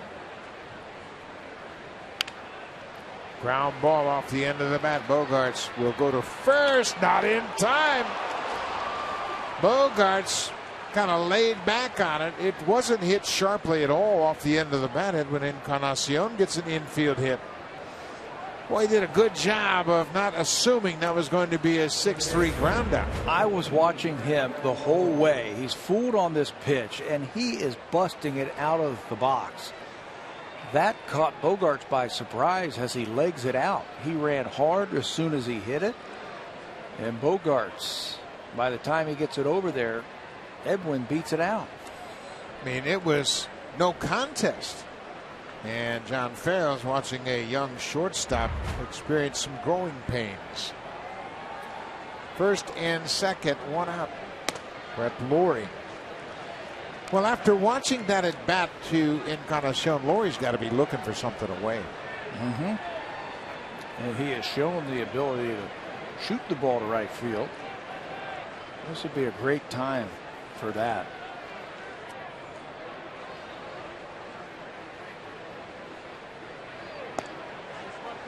Outside, first 2 pitches away. Badenhop's not throwing anything inside.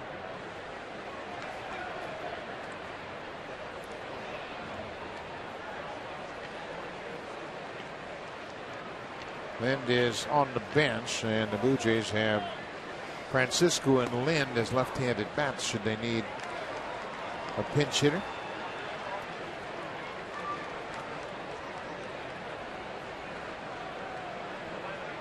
Francisco got a home run against the Red Sox this year. He started in the game. Last night walked in 3 at-bats. He was 0 for 2. Laurie now with a 2-2 count. Craig Breslow starting to loosen up.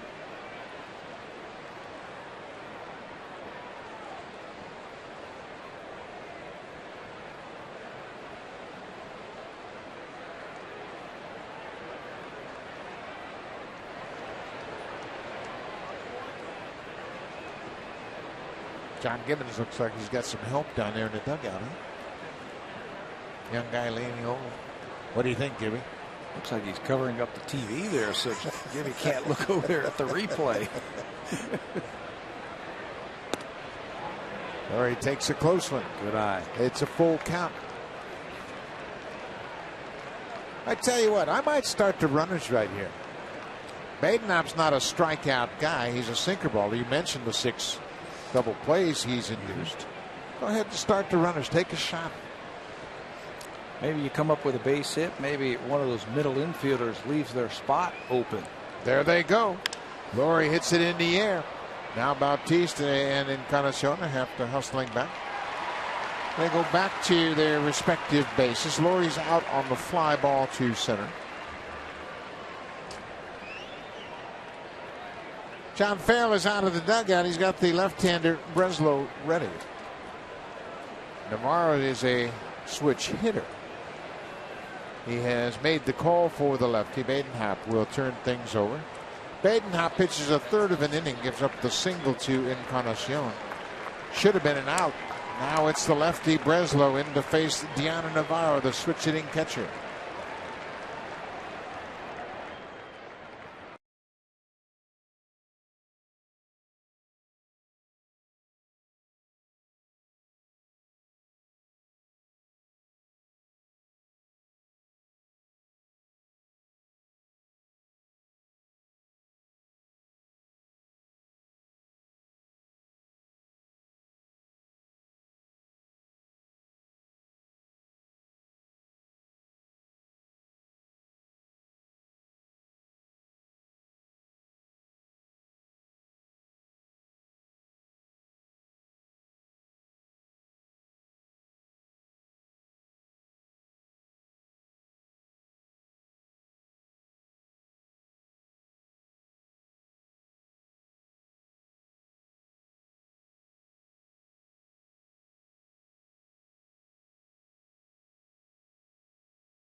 Smartphone. Visit RogersAnyPlaceTV.com/sports to get started.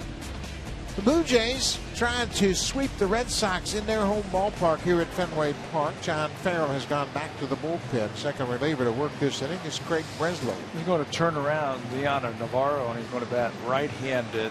Righties have not fared very well against Craig Breslow this year. Just a 185 average. Breslow began the season on the disabled list with a left shoulder strain. Now in his 7th year, the veteran doesn't throw very hard. Fastball, slider, curveball, changeup, a little bit of everything. So Navarro will bat from the right side. He has hit right-handed all afternoon with John Lester, the starter.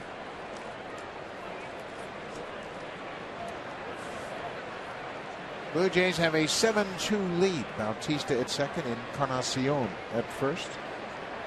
The two have combined for 5 hits this afternoon.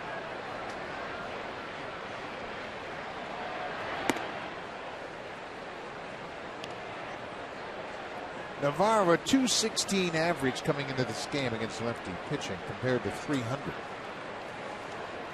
against righties.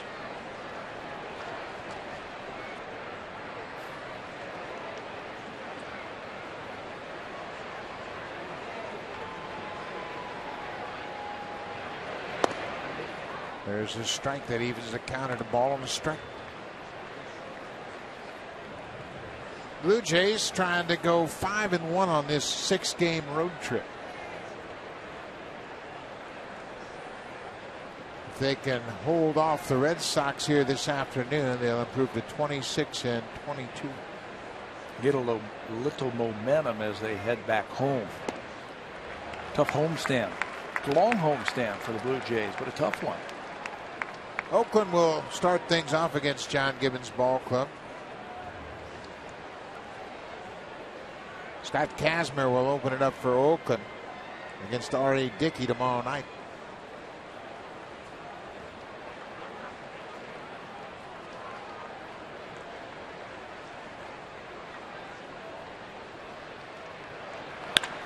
Rip is going to go into the seats. Those have to be the most dangerous seats in baseball. You're angled right toward home plate, and basically you're just a couple of feet foul. And what kind of ball always heads down that way? A smoking hot line drive. Yeah, off the bat of a right-hander or a left-hander. That fan looks like he's holding his chest where he got hit. Should have brought your glove.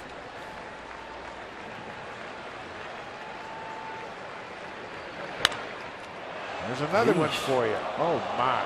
That one got that guy's hand. I tell you, it's dangerous. I mean, we make fun of it, but it is dangerous. And you've really got to pay attention. This is the guy saying, yeah, it hit me right in the chest. And the ushers here are always well prepared. That gentleman there appears to be holding his wrist. Isn't it funny? When baseballs go into the dugouts, what do ball players do? They hit the turf. They all duck. They duck. Those guys try to catch it.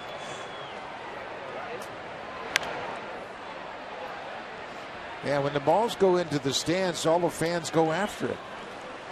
What happens in Japan down those lines like that? Yeah, it's interesting. In Japan, they have screens that are up in front of the fans. And, you know, one day we're going to have those screens here. It's just a safety factor. Obviously, we've seen it change in hockey, where they put the screens up behind the goals to protect the fans. In Japan, they also have a milk carton underneath your seat. It's got a glove and a helmet in it. I think that's a great idea. Everybody down there should have a glove. They have the case, the plastic milk carton. And underneath your seat, if you're in these sideline seats like down there, they've got a glove and a helmet.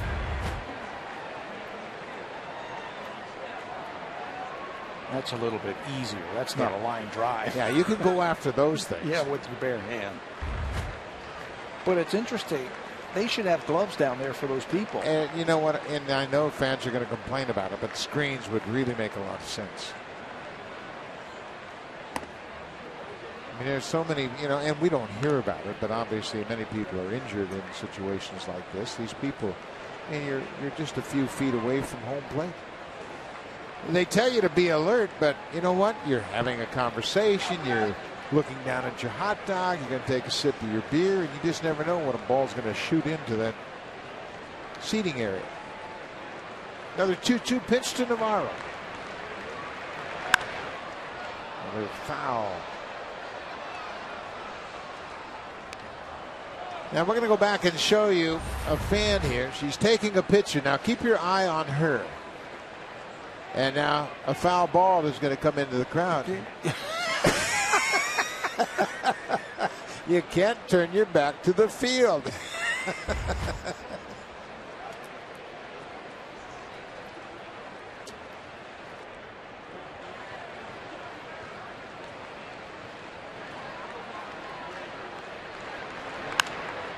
There's another pop-up. This one playable.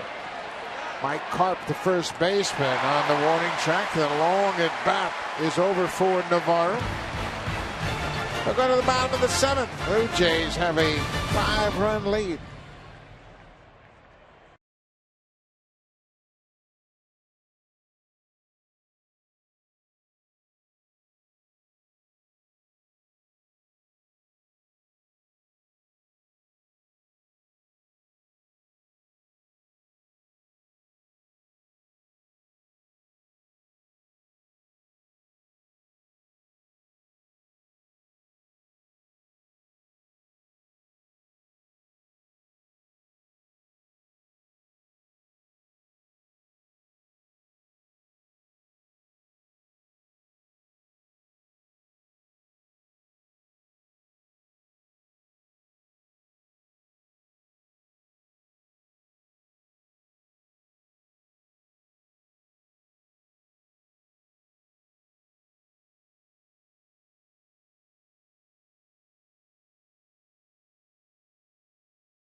Place this Sunday, May 25th, when the Blue Jays take on the Oakland A's. The game time is 1:07 p.m.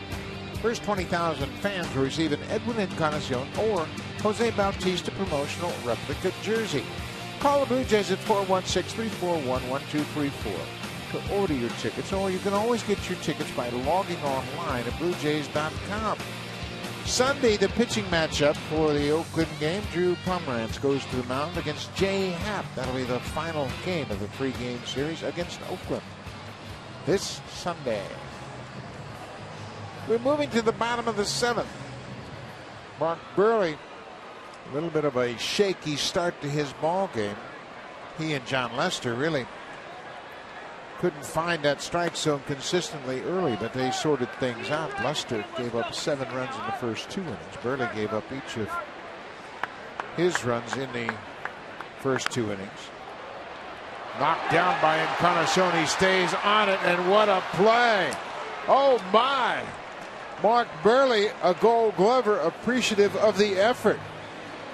Edwin knocked it down and then just made up his mind he was going to get to it, and he knew Burley would be there at first base. And that ball looked like it tried to roll away from him, and he pounced on it. Watch that. He knocks it down, starting to roll away. Boom. It's like he's recovering a fumble in football. Jumps on it and then throws it over to Burley to get the out over at first. Look at that. Jump, throw. Burley keeps the foot on for the out. What a play by Edwin. A man had a chance to be a double, but he makes it the first out of the inning. Takes the hit away from Mike Carp.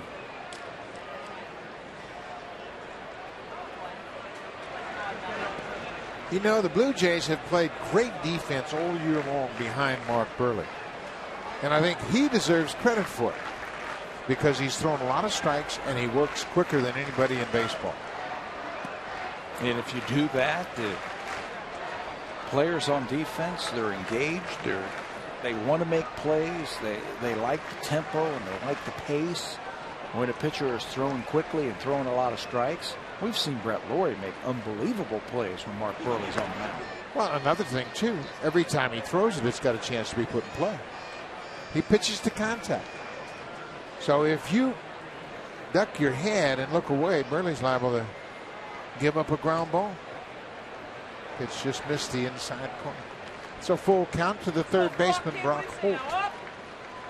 I've been impressed with Holt in this 3-game series. He's like a left-handed hitting Dustin Pedroia. Never gives an at-bat away. Makes it tough on the pitcher. Throws a lot of strikes. Fouls off tough pitches. He's made some great plays in the field also. He's played very well.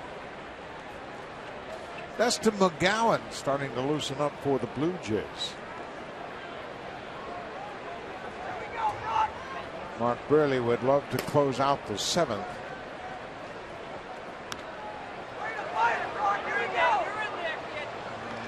That was a good comparison, Brock Holt, to Dustin Pedroia.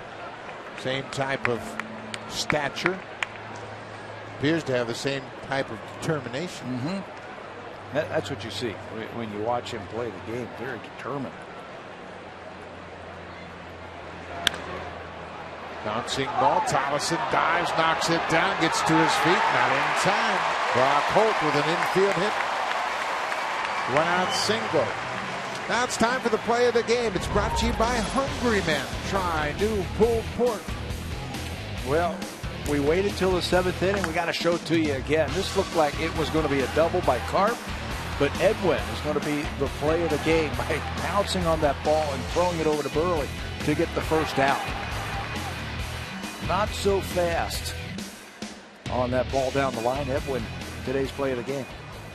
Terrific play by the first baseman. Number 9 hitters, Jackie Bradley Jr. He's gone 0 for 2 with a strikeout.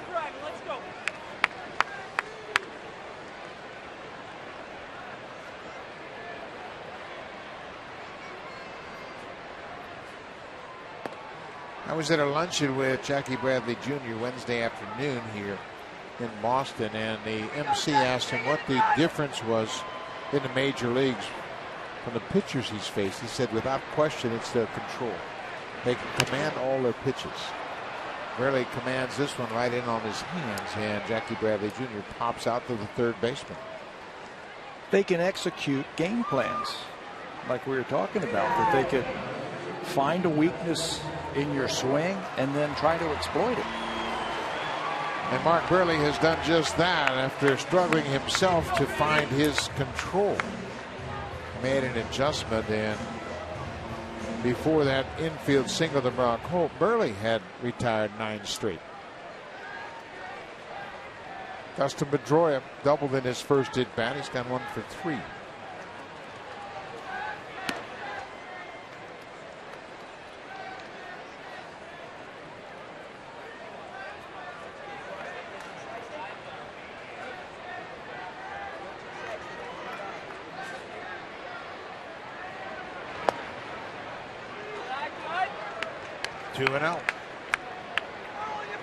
Mark Burley came into this ball game with a career record against the Red Sox of 8-10.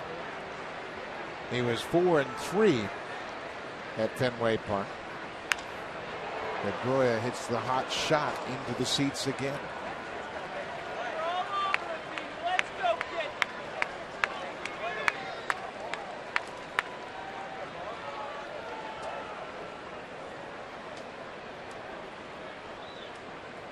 Two outs, bottom of the 7th inning.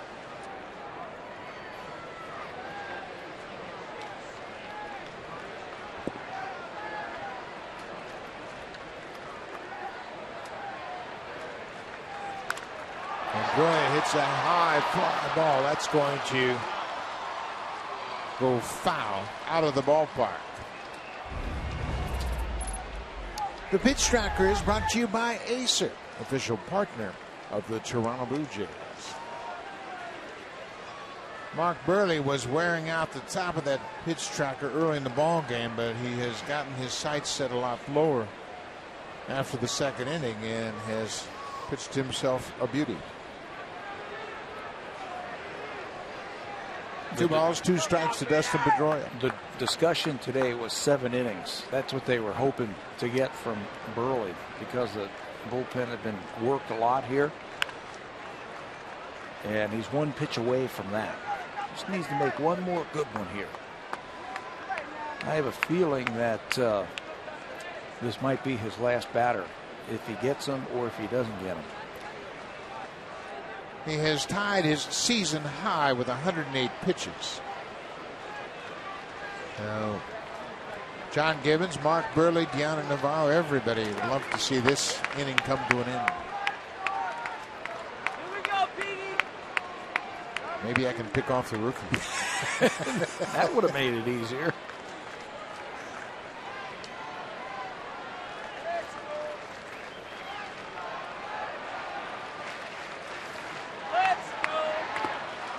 Pedroia strikes out. Burley goes 7 innings at Fenway, in line for his 8th win of the season. Mark Burley is dealing.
Athletics, Blue Jays, tomorrow on Sportsnet.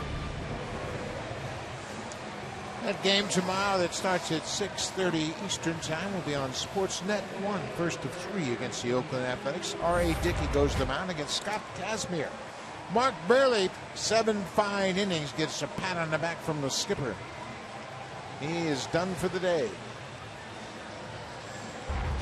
Boy, he battled. He found it first couple of innings, a little shaky out of the strike zone, but he found it. He threw up some zeros there the last 5 innings. Good job. I'll take 7 innings of shaky all year long. 7 innings, 2 runs on 7 hits, and he's in line for his 8th win. Steve Tollefson. Tollefson has gone 1 for 3. And his 1 hit was a key hit in this ballgame, a leadoff single in the second. That started the 5-run second inning.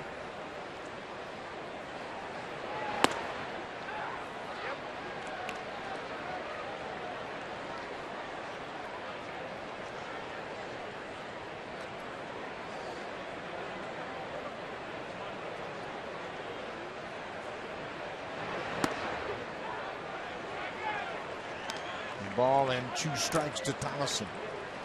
We'll get a chance to play here the next couple of days. He got a couple of starts here in Boston with the left-handers that they threw, and a couple more lefties in the Oakland series. There's his second hit of the afternoon. Tollefson rips one past Brock Holt into left. And if you keep doing that, you're going to keep playing. 2 left-handers in the Oakland series will be Scott Kazmir on Friday and Drew Pomerantz on Sunday. So Tollefson feels pretty good about the opportunity to play the next few days. Same for Kevin Pillar. Chance for him to get some at-bats and face pitchers that he's faced before. Pilar has gone 2 for 3 as the Blue Jays DH this afternoon.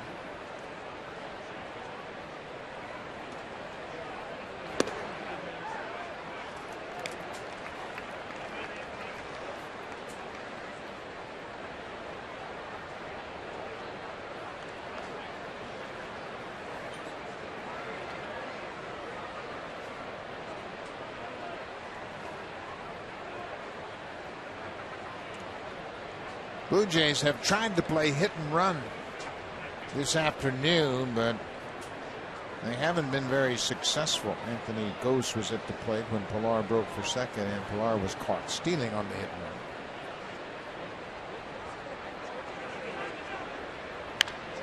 There's a little looper into center field. That's going to drop. How about a 3-hit day for Kevin Pilar?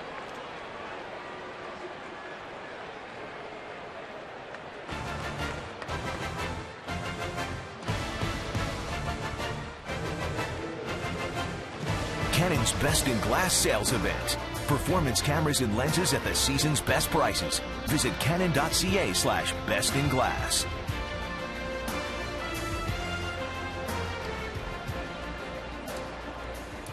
Kevin Pilar with his 3rd hit of the afternoon. This is how the second inning started for the Blue Jays. First time Pilar has had a 3-hit game in the big leagues. Anthony Gose at the plate. Doesn't show bunt and takes a strike. Anthony had a sacrifice bunt in the second inning. It really propelled the Blue Jays to that 5-run inning. And a couple of singles by Tollison Pilar to start that, and then a nice sacrifice bunt really opened it up for the Blue Jays. Bouncing ball. Pedroia takes it on a hop, second for 1, back to first in time. Dustin Pedroia turned and fired a strike to second, and Bogaerts did the rest. Big double play for the Red Sox. Well, it looked like a nice start to an inning. Tough to double up Anthony Gose, but when you've got that kind of arm, it was a throw by Pedroia, and then Bogaerts finished it off. That's why they're so high on him. But right now he just needs to get a little bit more consistency defensively. Jose Reyes 1 for 4 on the afternoon.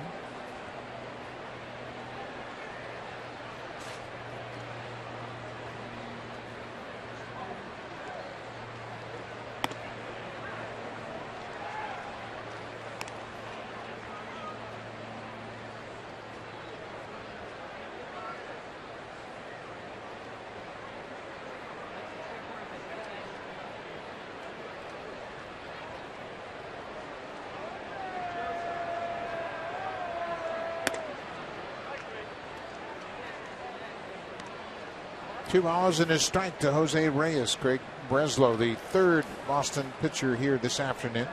John Lester started, went 6 1/3. Gave up 7 runs on 10 hits.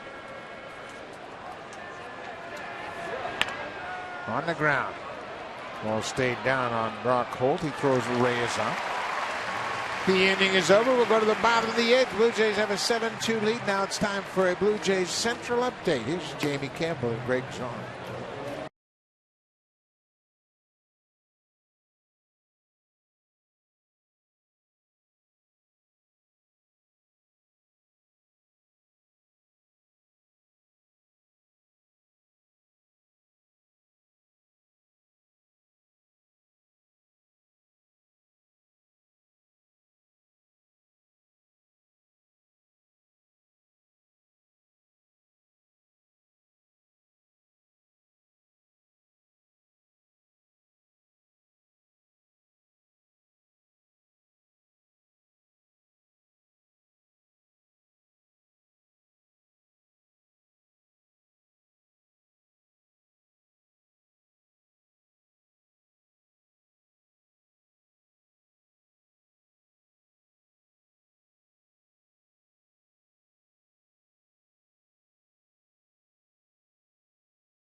14 All-Star Game is Tuesday, July 15th at Target Field in Minnesota.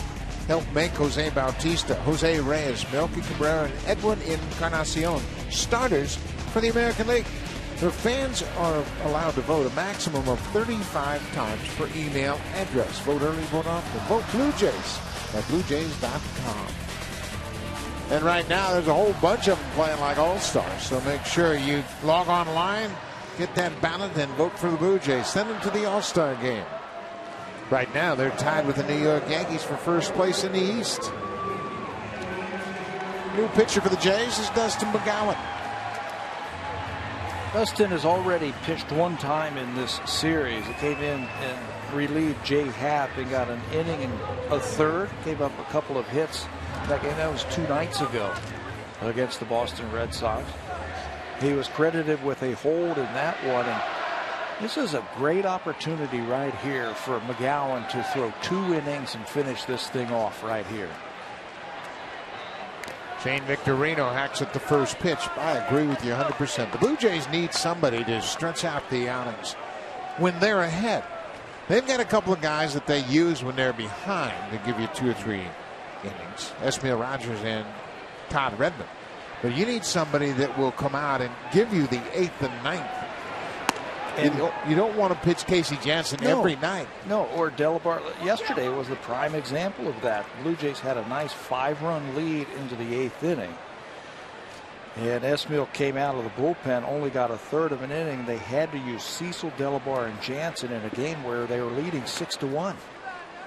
Here they are again, 7-2, and a chance right now for McGowan to come in and just throw a couple of zeros. The Blue Jays have a 5-run lead. You'd love to be able to give Casey Janssen the afternoon off, get him set for the series against Oakland.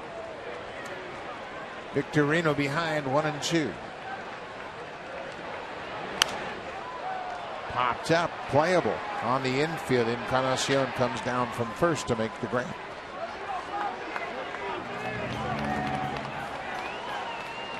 Mark Burley goes 7 innings this afternoon. He's allowed 2 or fewer runs in 9 of his 10 starts. The only time he got hit around a little bit was the Boston Red Sox, the first time he faced him up at Rogers Center. Gave up 6 earned runs in that game. He's just been doing his thing. I mean, he's on a roll and he's staying right there, making his pitches. The Blue Jays have handled David Ortiz. For the series, he's got 0 for 12. For the season, he's 1 for 17. That one hit, home run against Mark Burley.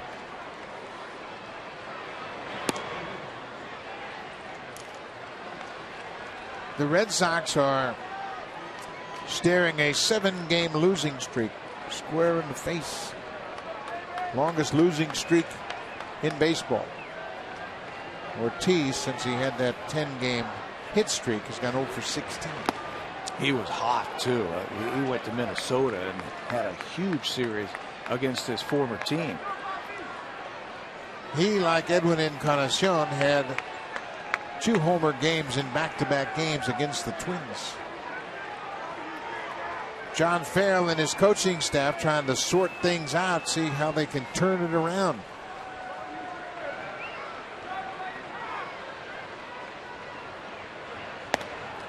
Everybody says, well, it's early, it's early, it's early. Well, you know what? Somebody's going to get hot. This division, now Tampa Bay, they're 6 back. 7 games in the loss column. And if somebody pulls away from the pack, you're not going to be able to make up the ground.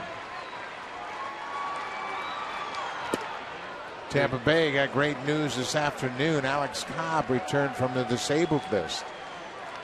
And he pitched very well against Oakland. Cobb, 6 2/3, 3 hits, a shutout ball.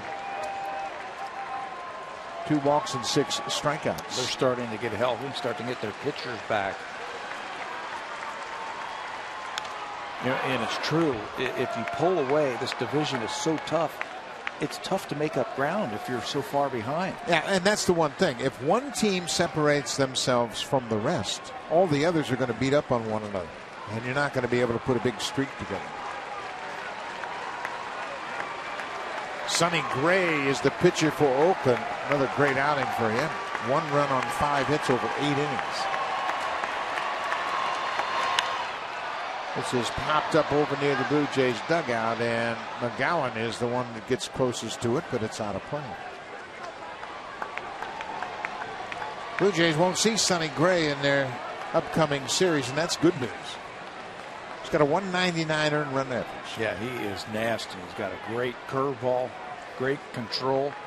All of those Oakland A pitchers have great control. They have for years. Kurt Young is the pitching coach for Oakland. He was run out of town here in Boston. Quite a battle going on between Dustin McGowan and David Ortiz. Full count, 1 out.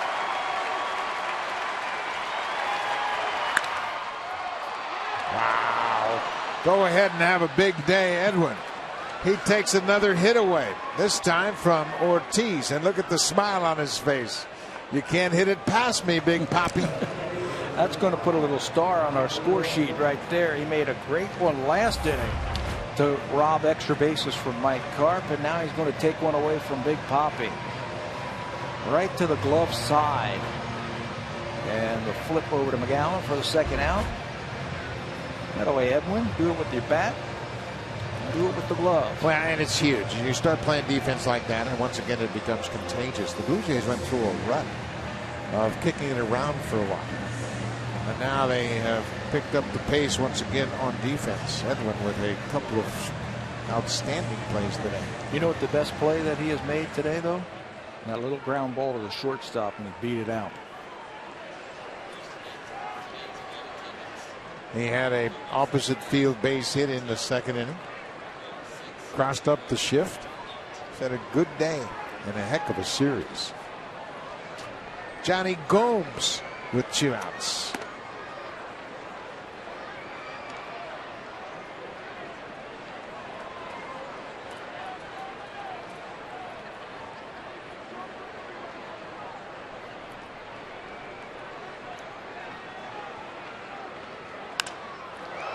The high fly ball to right. Routine play for Bautista. Jose's there. The inning is over. McGowan retires the side in order. We'll go to the ninth. The Blue Jays trying to sweep the Red Sox.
League, and they have proven that here at Fenway. Flexing their muscles a little bit, and it started with Edwin Encarnacion. 1, 2, 3, and finally 4. Curveball that he knocked out. Eric Kratz got into the act also with a home run. Melky homered down the right field line earlier in the series. He homered again today, and then Jose Bautista, no doubter, to left center field.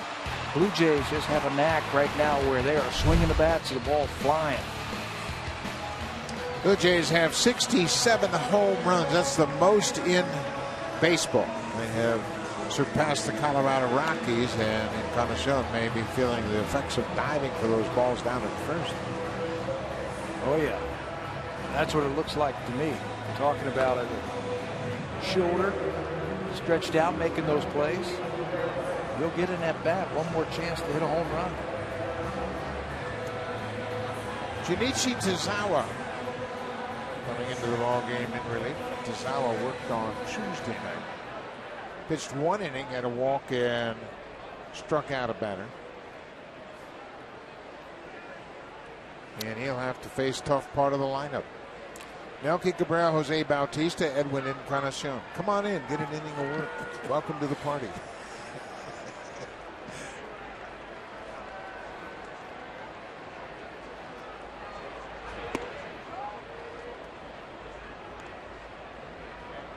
Melky Cabrera singled against Tazawa in the 9th inning on Tuesday. Now there's an interruption in play.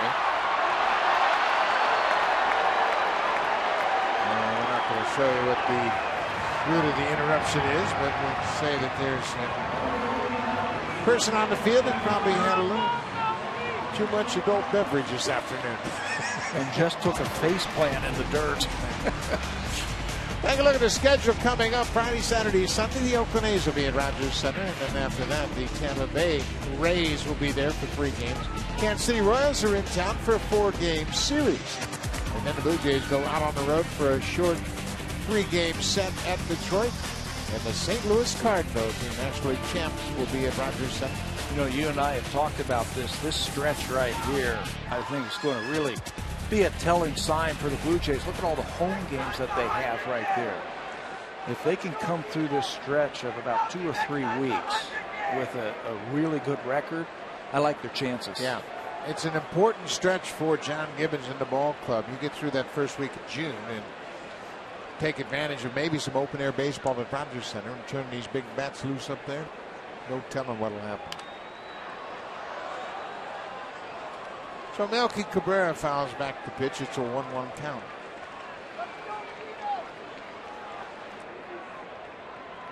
Cabrera got things started for the Blue Jays. A 1-out solo home run in the first. Bautista backed that up on the next pitch from John Lester. Back-to-back homers for the 2nd time for the Blue Jays this season.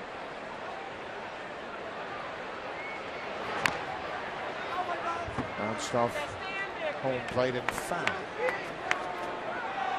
Well, the Blue Jays trying to sweep the Red Sox for the first time since July 2012.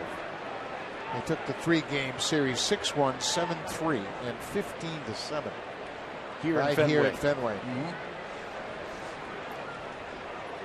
That is a tough thing to do. I think anytime you go into a visitor's home ballpark and sweep them, it's a tough thing. It's big league baseball. These guys are got a lot of pride, and they don't want to get swept at home.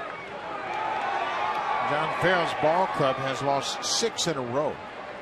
And for the first time this season, through the rotation, 5 starters coming into today's game, they've not had a quality start. They've got the deepest starting rotation in the division, and they have not pitched up to standards. I was talking to Johnny Gomes the first day we were here, and we were talking about all the changes that the Red Sox have had from a championship team last year to this year. He said, you know, we lost a lot of hitting, but the important thing is we kept all of our pitchers. And if I have my choice between hitters and pitchers, I'll keep our pitching staff. It's basically the same staff that won it for him last year. Yeah, Lackey, Peavy, Buchholz, Lester, and DeBrun. And DeBrun's on the disabled list now, so they'll have to come up with a replacement for him. And Tazawa and Uehara in the bullpen, and Miller. I mean, their big guys are still here pitching-wise. They just haven't performed yet.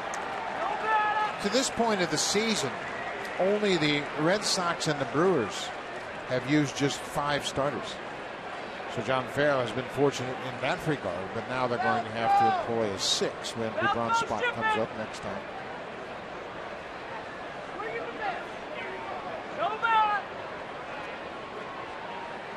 Melky Cabrera putting up quite a fight against Tazawa. And he'll take ball 4 high. Well, we've had a lot of foul balls here this afternoon, and that young fan brought his glove and took one away from the guy in front of him. Hey, I brought my glove and I was prepared, and he gets rewarded and then gets a fist bump and a handshake for a job well done. That might salvage an otherwise disappointing afternoon at Fenway Park for him. Yeah, get a baseball late. That's why you bring a glove. Jose Bautista had a 3-hit day. The Jays offense, speaking of the fans here, Jays offense have taken the fans out of the ballgame. This is going to be an intimidating place to play because they're right on top of you. They're going crazy, it seems like, all the time. It can be intimidating as a ball player, but they have struck early in these games and really taken the crowd out of it.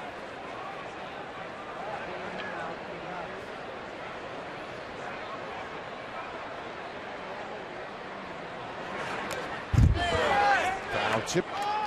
Well, you're right, and the Blue Jays have done such a terrific job. They're best in the majors at scoring first in ball games, and they have that offense that can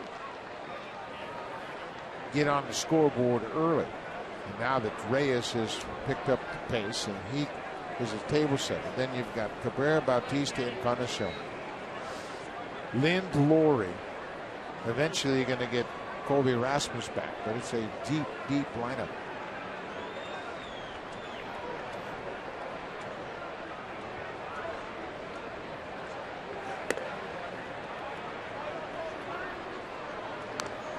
Blue Jays went through a stretch where they weren't getting a lot of hits in ball games. They went through 10 straight games without recording double-digit hits. But boy, oh boy, they've turned that around quickly. They have 13 hits this afternoon, had 11 last night, and 11 on Tuesday night. They got close a couple times to that double digit. Bautista strikes out. Tazawa records the first out of the inning.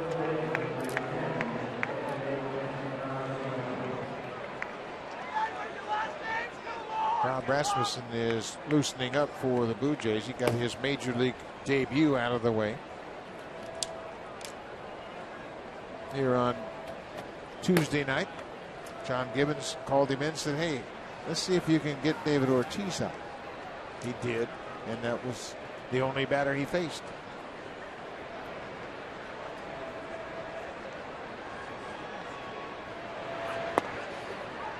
There's a breaking ball strike. Edwards had a great game in every aspect. RBI single in the second. He had an infield single in the seventh. A couple of fine plays defensively at first. He now has 39 RBIs. That leads the Blue Jays. He's come out of nowhere, really.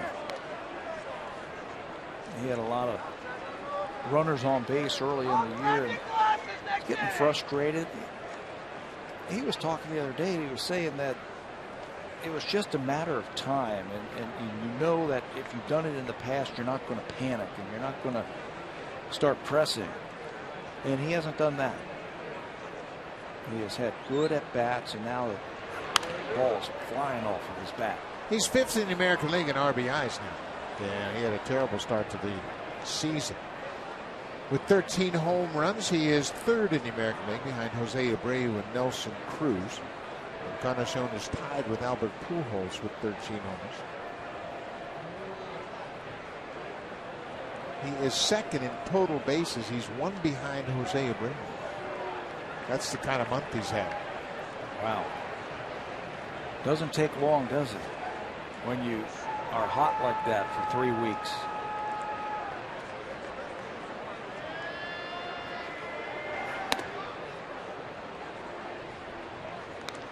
He has put together a terrific month of May. 11 home runs in the month of His totals are incredible for the damage he's done this month.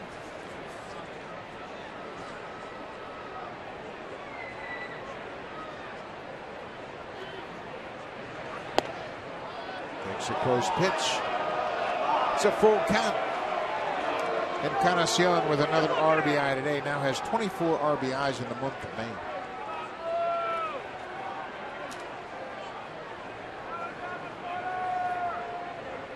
But Laurie waits on deck. We're in the ninth.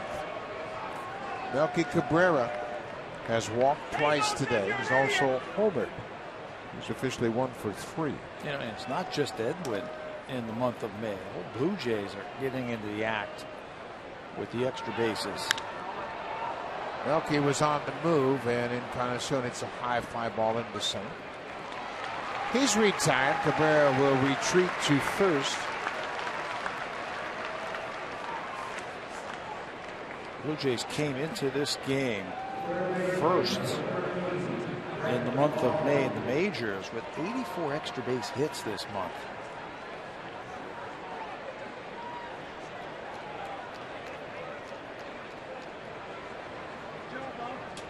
And they're looking at a 5-1 road trip, which is a terrific road trip. Cabrera had to hustle back. Not expecting a throw to first. Brent Laurie has had a rough road trip. He's 2 for 26 on the road trip. But he can get some satisfaction from knowing the ball club has gone 5-1.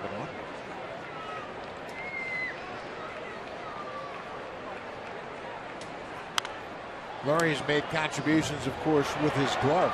That's what I was just going to say. You don't help your ball club all the time with just your bat. There's other aspects of the game where you can help your team. And that play he made the other night at third base really was a game changer, I think. Turned to double play, and it looked like the game was going to get out of hand as the Red Sox were trying to mount a comeback in the 4th inning. They got a hot shot off the bat of Xander Bogaerts, stepped on third through to home to double up Ortiz. That ended the inning. There's a drive toward the out. This is going to get down. Jackie Bradley Jr. over to cut it off. Melky Cabrera is stopped at third. Laurie slides in at second. Well, we're talking about offense, but how about the Jays defense throughout this series? It's been great. It's a big part of what you have to do. This is the play we were just talking about. 1 and 2, a double play right there, and then Anthony Gose takes away a hit from Johnny Gomes as he ranges into the alley to take away a hit right there. Jose Bautista, he got into the act with a nice play, a nice running catch off of Bogaerts, and then the Edwin plays this afternoon. This one here jumps on it and gets the big out over at first base, and then takes away extra bases from David Ortiz. So the Blue Jays flashing some leather. You were saying it earlier, it's right. They were struggling defensively for about 14 games or so. I think they had 14 errors in 14 games, but today and in this series, outstanding. Danner Navarro facing Tazawa with runners at second and third and 2 outs. Navarro's gone 0 for 4 today. All 4 times he has come up with 2 outs. He was robbed of a hit his first time up by a nice play by Pedroia, and then the center fielder robbed him of a hit on a line drive to center.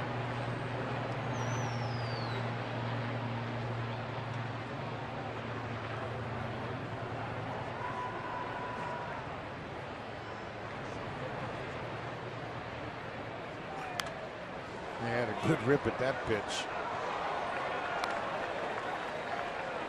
14 hits for the Blue Jays. Navarro, of course, did another terrific job catching Mark Burley. They have really clicked this season. Burley in line for his 8th win.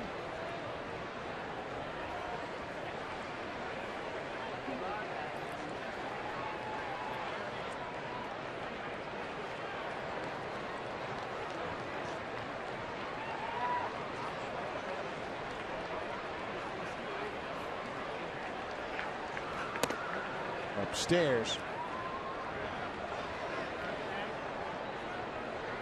Blue Jays with a 5-run lead and no reason not to tack on a couple of more. Built some momentum for the upcoming series against Oakland. Oakland's a tough ball club, and they have been scoring a ton of runs.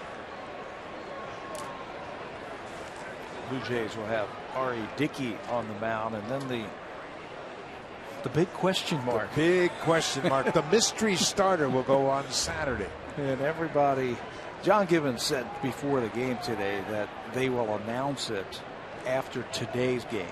It's all over all the statistical websites. Yeah, I see it.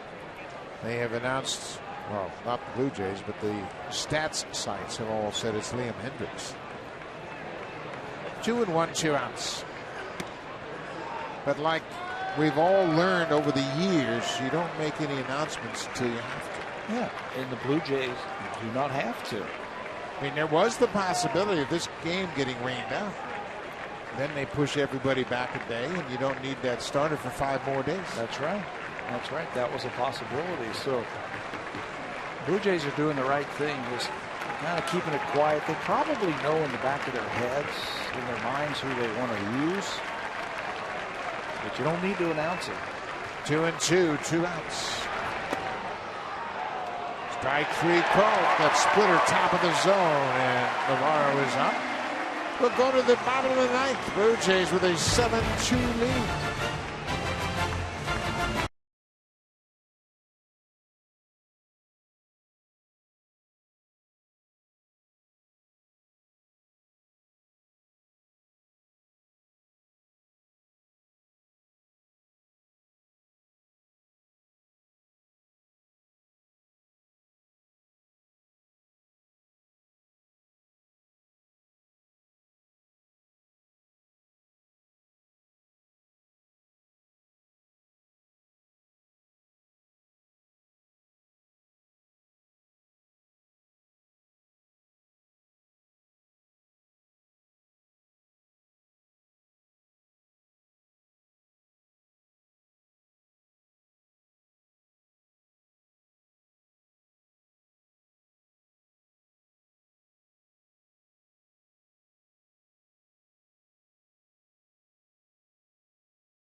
Boston Red Sox. The Red Sox were swept by the Detroit Tigers. 0-3 in that series. Looking at going 0-3 in this series. That'd be the first time they've had a winless homestand for 6 games since '94. How about that? I mean, it shows you that how tough it is to come into Fenway Park and just win a series, let alone trying to sweep the Boston Red Sox. But the Blue Jays have done everything. They've pitched the ball well. They've hit it, obviously, knocking the ball out of the ballpark 8 times. And they've played great defense here against the Red Sox. And no one's going to feel sorry for the Red Sox. I mean, we've come in here and they've pounded on the Blue Jays in the past. So you got a chance to put them away. You got to do it. Well, I like the aspect of the Blue Jays finally learning, okay, we got to close out the series. And they came out smoking. 2 in the first and 5 in the second. Dustin McGowan in his second inning of relief trying to close things out. A.J. Pierzynski, Xander Bogaerts, and Mike Harp are the scheduled hitters. Pierzynski goes after the first pitch and hits it a mile high into right. 1 down. Now for a preview of what's coming up next on Connected. Here's Hazel May.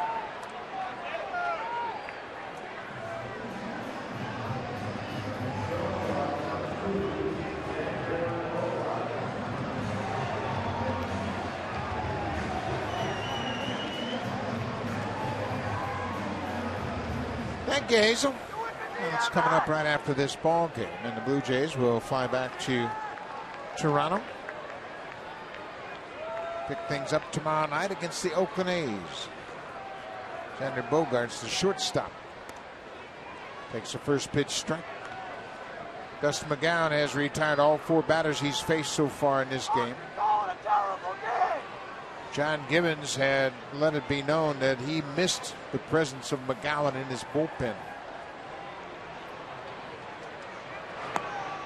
Another power arm that he can use. This is a perfect situation for him right here.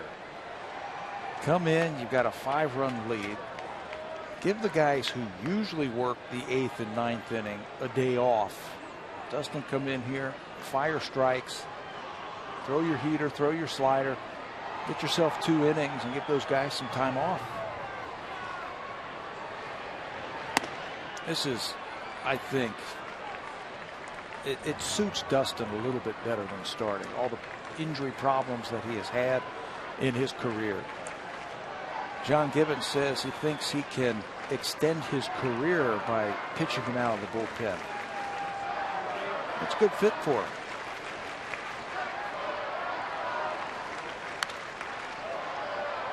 Two balls and 2 strikes to the Red Sox shortstop. Dustin McGowan certainly has the power and might even pick up a couple of miles an hour on his fastball when he knows he's going to pitch 2, maybe 3 innings at a time. That's it. You don't have to throw all 4 pitches, too. You can get by with 2 if you want to. Fastball, slider.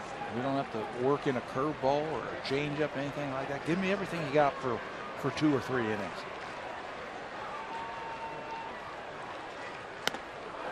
Bogaerts chased a bad pitch. Red Sox are down to their final out. And if you throw that hard and you get late in a game, you can get swings like this. Out of the strike zone. That was 95 miles an hour.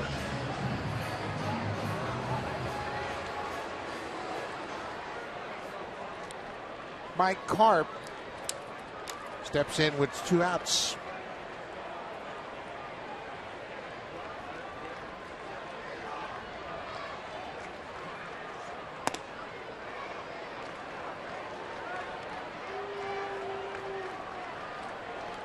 John Lester started for the Red Sox. He went 6 1/3, was charged with 7 earned runs on 10 hits. Back up the middle, Reyes on the second base side of the bag, and the game is over. The Blue Jays sweep the Boston Red Sox. First time since last July of 2012. They sweep the Red Sox in a 3-game series here at Fenway Park. The Boston Red Sox have a winless homestand for the first time since 1994. And the Blue Jays have an outstanding road trip. They let one slip away in Texas, or it would have been an undefeated road trip. They got everything working for them right now, and they gained some momentum heading into a big homestand. The Blue Jays now have 26 wins.